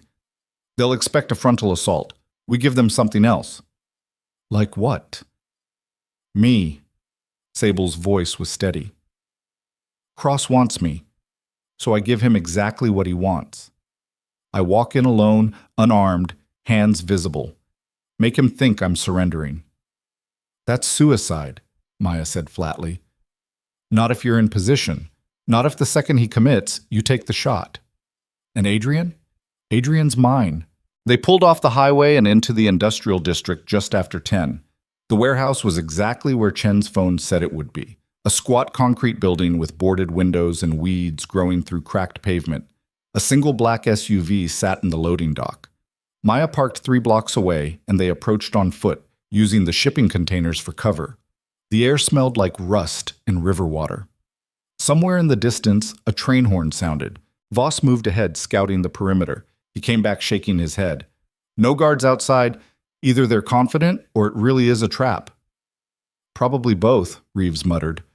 Sable checked the gun Voss had given her. A different one this time, lighter, easier to conceal. She tucked it into the small of her back, hidden beneath her jacket. "You sure about this?" Voss asked quietly. She wasn't, but she nodded anyway. "If I don't come out in 10 minutes, we're coming in after 5. Sable managed a thin smile. "Good." She walked across the empty lot alone, her hands raised to shoulder height, palms out. The morning sun was warm on her face. Somewhere above, birds circled. The world felt very large and very small at the same time. The loading dock door was open. Sable climbed the concrete steps and walked inside. The warehouse was dim, lit only by sunlight filtering through cracks in the roof. Wooden crates were stacked along the walls. In the center of the space, 2 figures waited.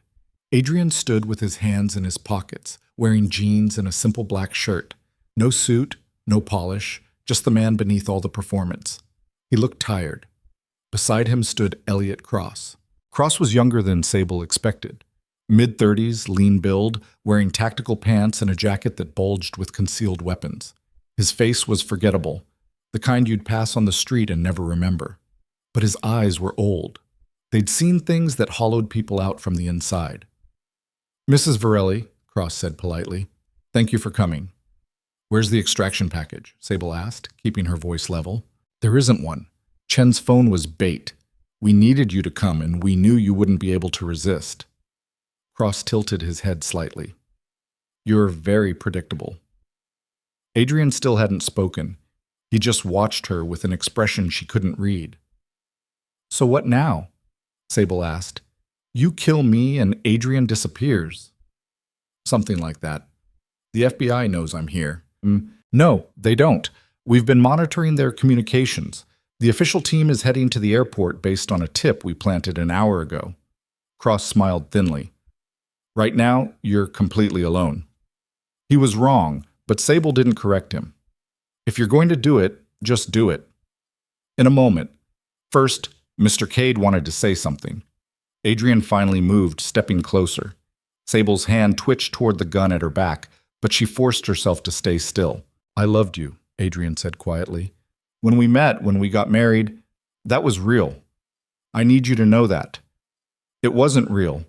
You needed someone to use, and I was convenient." "No." His voice cracked slightly. "You were never convenient. You were brilliant and kind and everything I wasn't. I thought maybe you could fix me, make me into someone better. But I couldn't." "No. And when I realized that, I should have let you go. Instead, I turned you into a weapon, used you to hurt people." He looked down at his hands. "I'm sorry for that." Sable laughed, a bitter, broken sound. "You're sorry. Marcus Devereaux is dead. Dante Rivera is dead. How many others, Adrian? How many people died because of information I gave you?" 7 total. That we can prove. The number landed like a physical blow. 7 people. 7 lives she'd helped end without knowing what she was doing. "And you think sorry fixes that?" Her voice was shaking now. "You think I can just forgive you and move on?" No, I think you're going to have to live with it, same as me. Adrian's eyes were red, like he'd been crying. That's the real punishment, isn't it? Not prison, not death, just carrying the weight of what we've done until it crushes us. I didn't know what I was doing. You did. Does that make it better? You still said the words, still passed along the information. He stepped even closer. We're the same, Sable. Both of us pretending we're better than we are while people die around us. Sable's hand moved to the gun at her back, fingers closing around the grip. I wouldn't, Cross said calmly. He'd drawn his own weapon, aimed directly at her chest. Slowly, 2 fingers, set it on the floor. Sable pulled the gun out carefully and placed it on the concrete. It made a hollow sound that echoed through the warehouse. Kick it away. She did. Cross nodded to Adrian. Say your goodbyes. We need to move. Adrian looked at her one more time, and something in his expression broke. I never wanted it to end like this. Yes, you did. You planned it from the beginning. Sable's voice was cold now. All the fear burned away, leaving only clarity.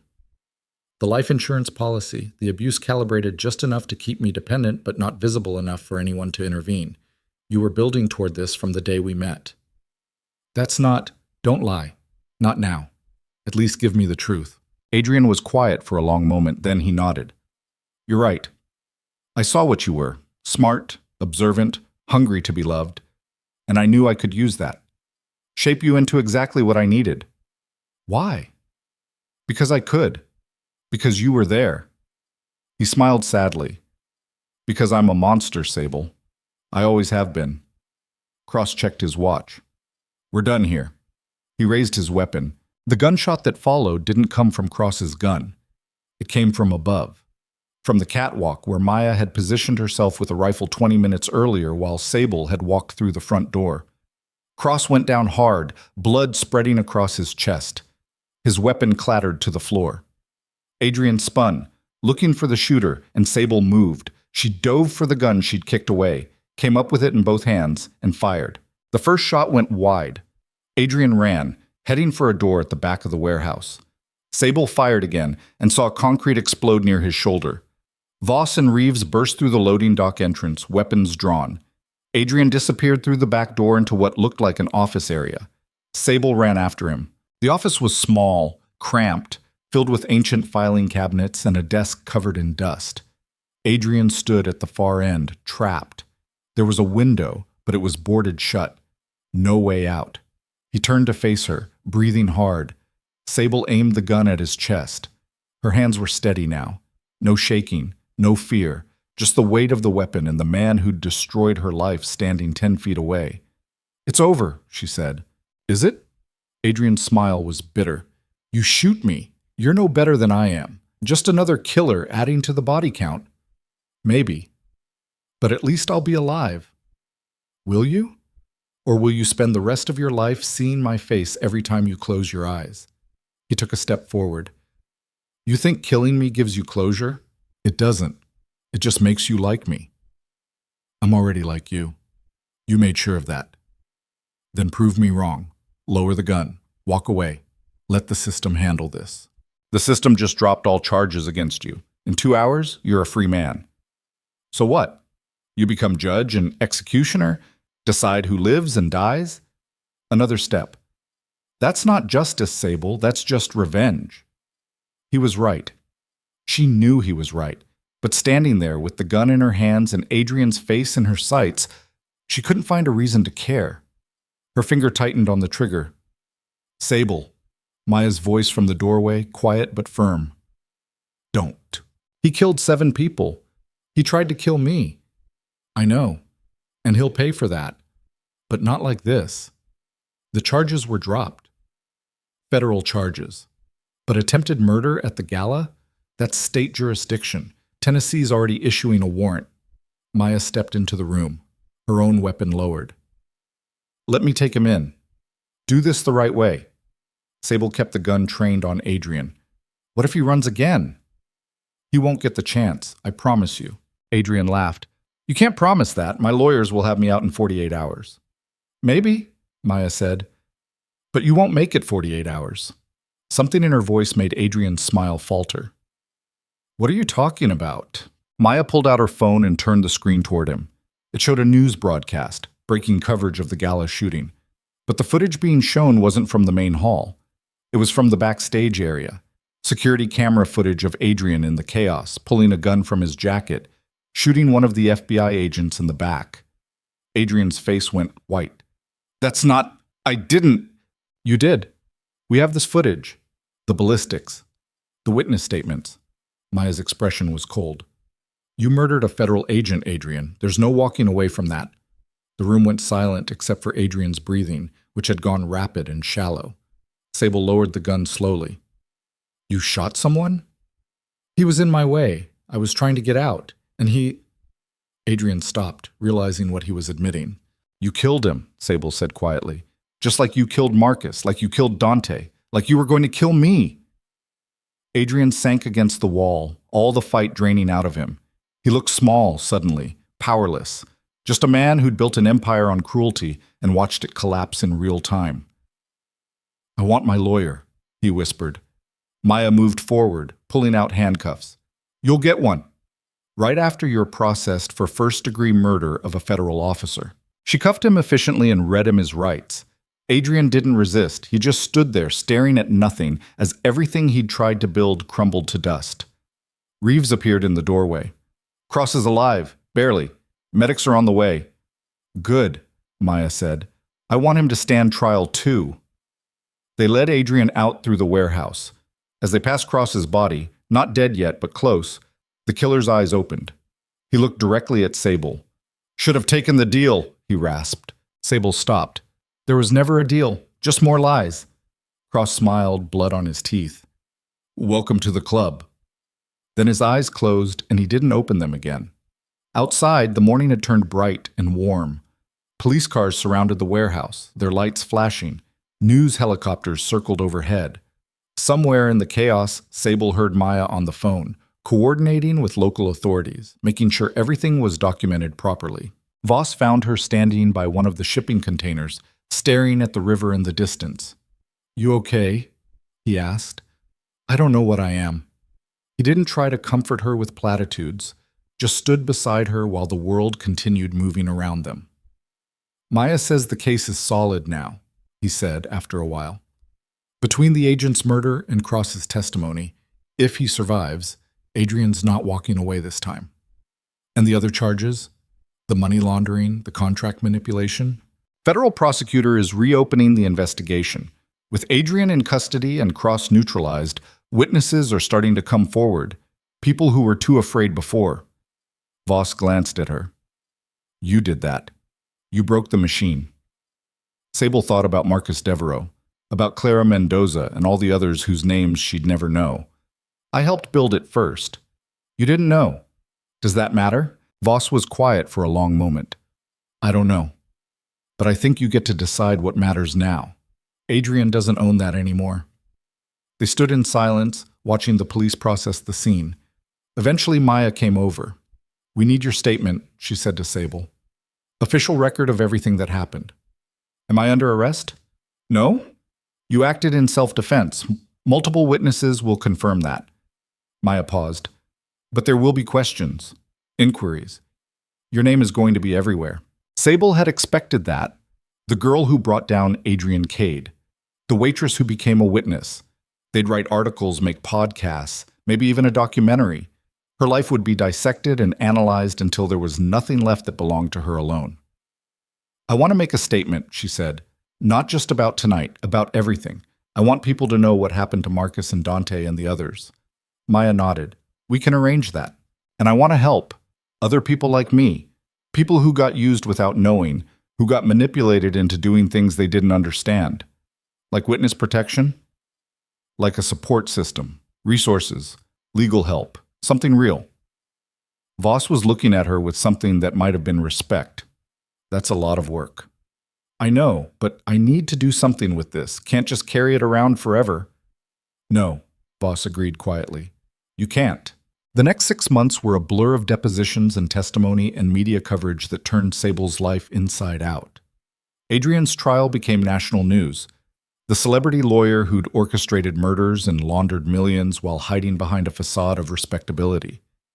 Every detail of his operation was exposed, picked apart, analyzed. Cross survived his injuries and, in exchange for a plea deal, provided testimony that implicated 24 people in Adrian's network. Judges, politicians, producers, all of them connected to the machine that had destroyed so many lives.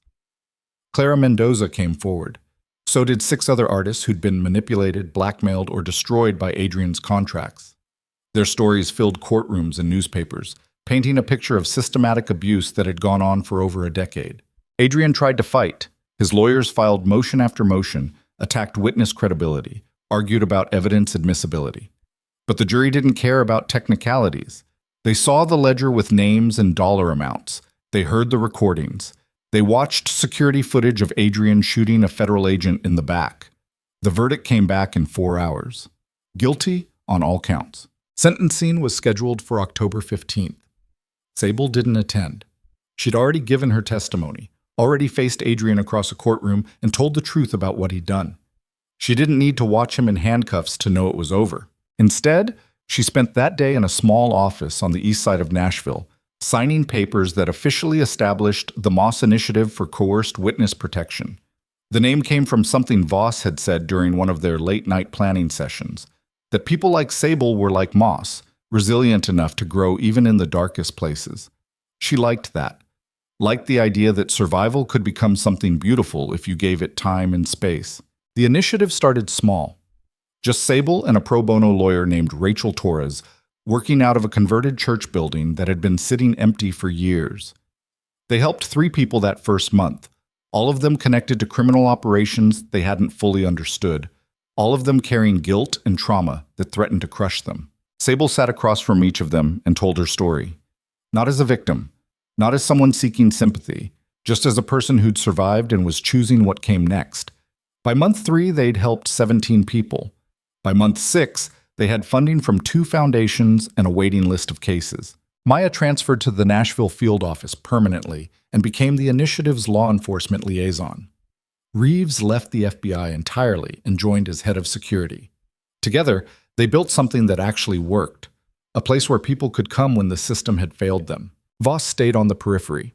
He helped with funding, made calls when Sable needed doors opened, but he didn't insert himself into the day-to-day operations. She appreciated that. Appreciated that he understood she needed to build this herself. They had dinner sometimes, quiet meals where they didn't talk about Adrian or the trial or anything heavy. Just 2 people who'd been through hell together and come out the other side still capable of conversation. One night in late November, Sable got a call from Maya. Adrian was sentenced today, she said without preamble. Life without possibility of parole. Federal Supermax facility in Colorado. Sable set down the glass she'd been holding, her hand trembling slightly. Okay. There's more. He asked to see you. No. I told him you'd say that, but he wanted me to pass along a message. I don't want to hear it. He said to tell you that he hopes you find peace, that he knows he destroyed any chance at that for himself. But maybe you can do better. Sable laughed, a harsh, bitter sound. He doesn't get to do that. Doesn't get to play the repentant husband looking for absolution. I know. That's why I'm telling you as a courtesy, not because I think you should care. Maya paused. How are you doing? Really? Sable looked around her apartment, small, simple, nothing like the place she'd shared with Adrian.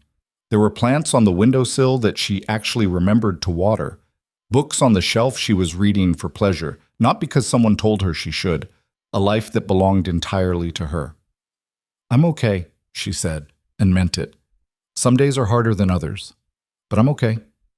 Good. That's good. They talked for a few more minutes about logistics for the initiative, about an upcoming case that needed Sable's input. Normal things. Work things. The kind of conversation that didn't carry the weight of everything they'd been through. When Sable hung up, she walked to the window and looked out at Nashville. The city lights sparkled in the cold November air.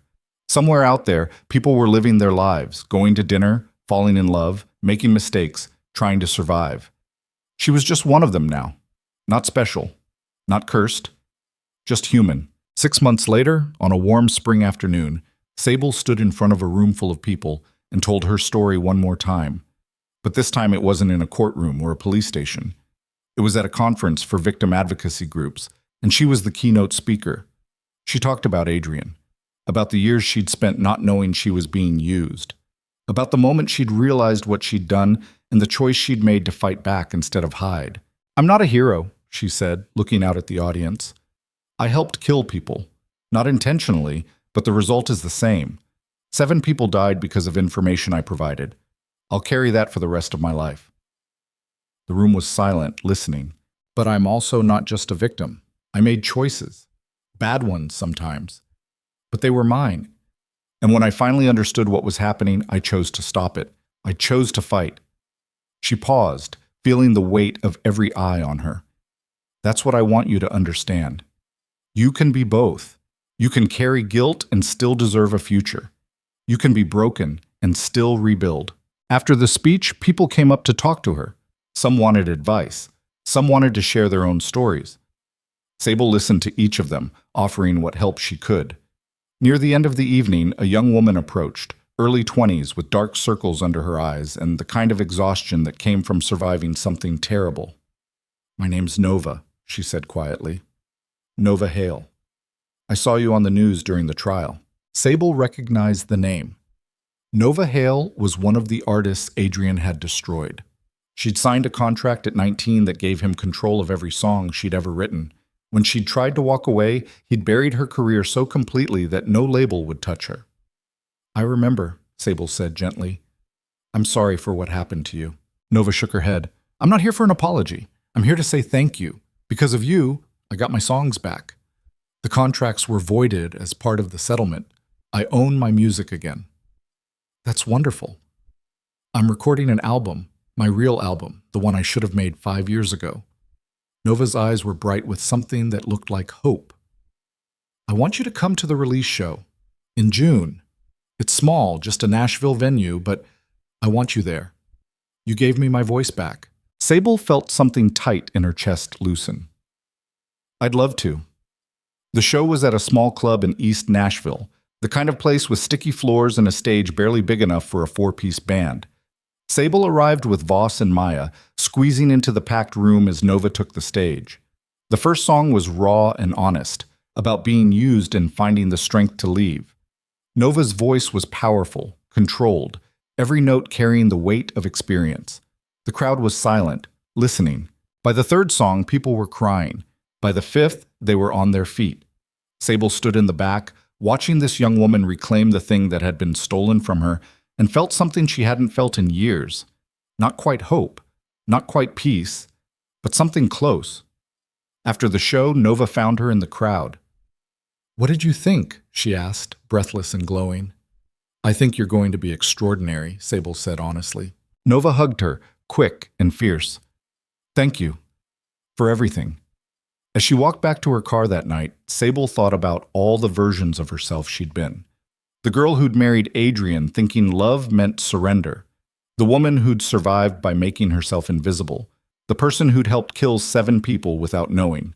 The fighter who'd risked everything to stop him. She didn't know which one was real. Maybe they all were. Maybe that was the point, that people weren't single stories, weren't heroes or victims or monsters. They were just collections of choices and consequences and the messy work of trying to survive. Adrian was in a cell in Colorado, staring at walls for the rest of his life. Elliot Cross was in a different facility, serving 40 years for murder for hire. Marcus Devereaux and Dante Rivera and the others were still dead, their families still grieving. And Sable was here, in Nashville, building something out of the wreckage. It wasn't justice. Not really. Justice would have been those 7 people still being alive. Justice would have been Adrian never existing in the first place.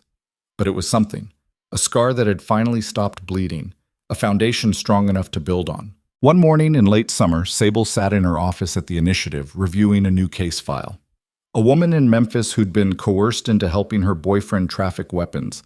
She'd had no idea what was in the packages she'd been delivering until federal agents showed up at her door. Sable picked up the phone and dialed the woman's number.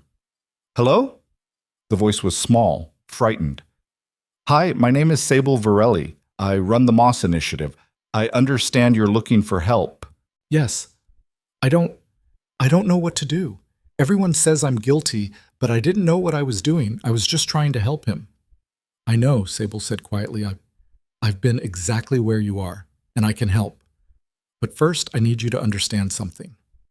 What? What happened to you wasn't your fault, but what happens next is your choice. You can hide from this, or you can face it. Either way, I'll be here.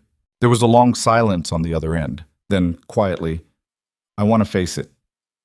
Good. Then let's start. Outside Sable's window, Nashville continued its endless rhythm. Traffic and construction and the distant sound of music drifting from lower Broadway. The city Adrian had tried to control that had nearly destroyed her, that had become the place where she finally learned to breathe. She looked down at her hands, no longer trembling, no longer scrubbing away ghosts. Just hands. Capable of harm, capable of help, capable of building something worth keeping. The bruises had faded months ago. The scars remained, but they didn't define her anymore. They were just part of the map of how she'd gotten here, to this office, this life, this version of herself that could sit across from frightened strangers and offer them what no one had offered her until it was almost too late. A choice. The phone rang again. Another person looking for help. Another story of manipulation and survival and the hard work of trying to live with what you'd done. Sable answered. Moss Initiative, this is Sable. How can I help you? And in that moment, sitting in an office that smelled like coffee and old paper, the Nashville sun warm on her face, her voice steady and sure, she realized something fundamental had shifted. She wasn't running anymore. She wasn't hiding. She was just living. Fully, honestly, with all the messy complications that came with being human. It wasn't the ending she'd imagined when she'd walked into Lucien Voss's car that first night. It wasn't redemption or absolution or any of the clean narratives she'd once believed in. But it was hers. And for the first time in years, that was enough.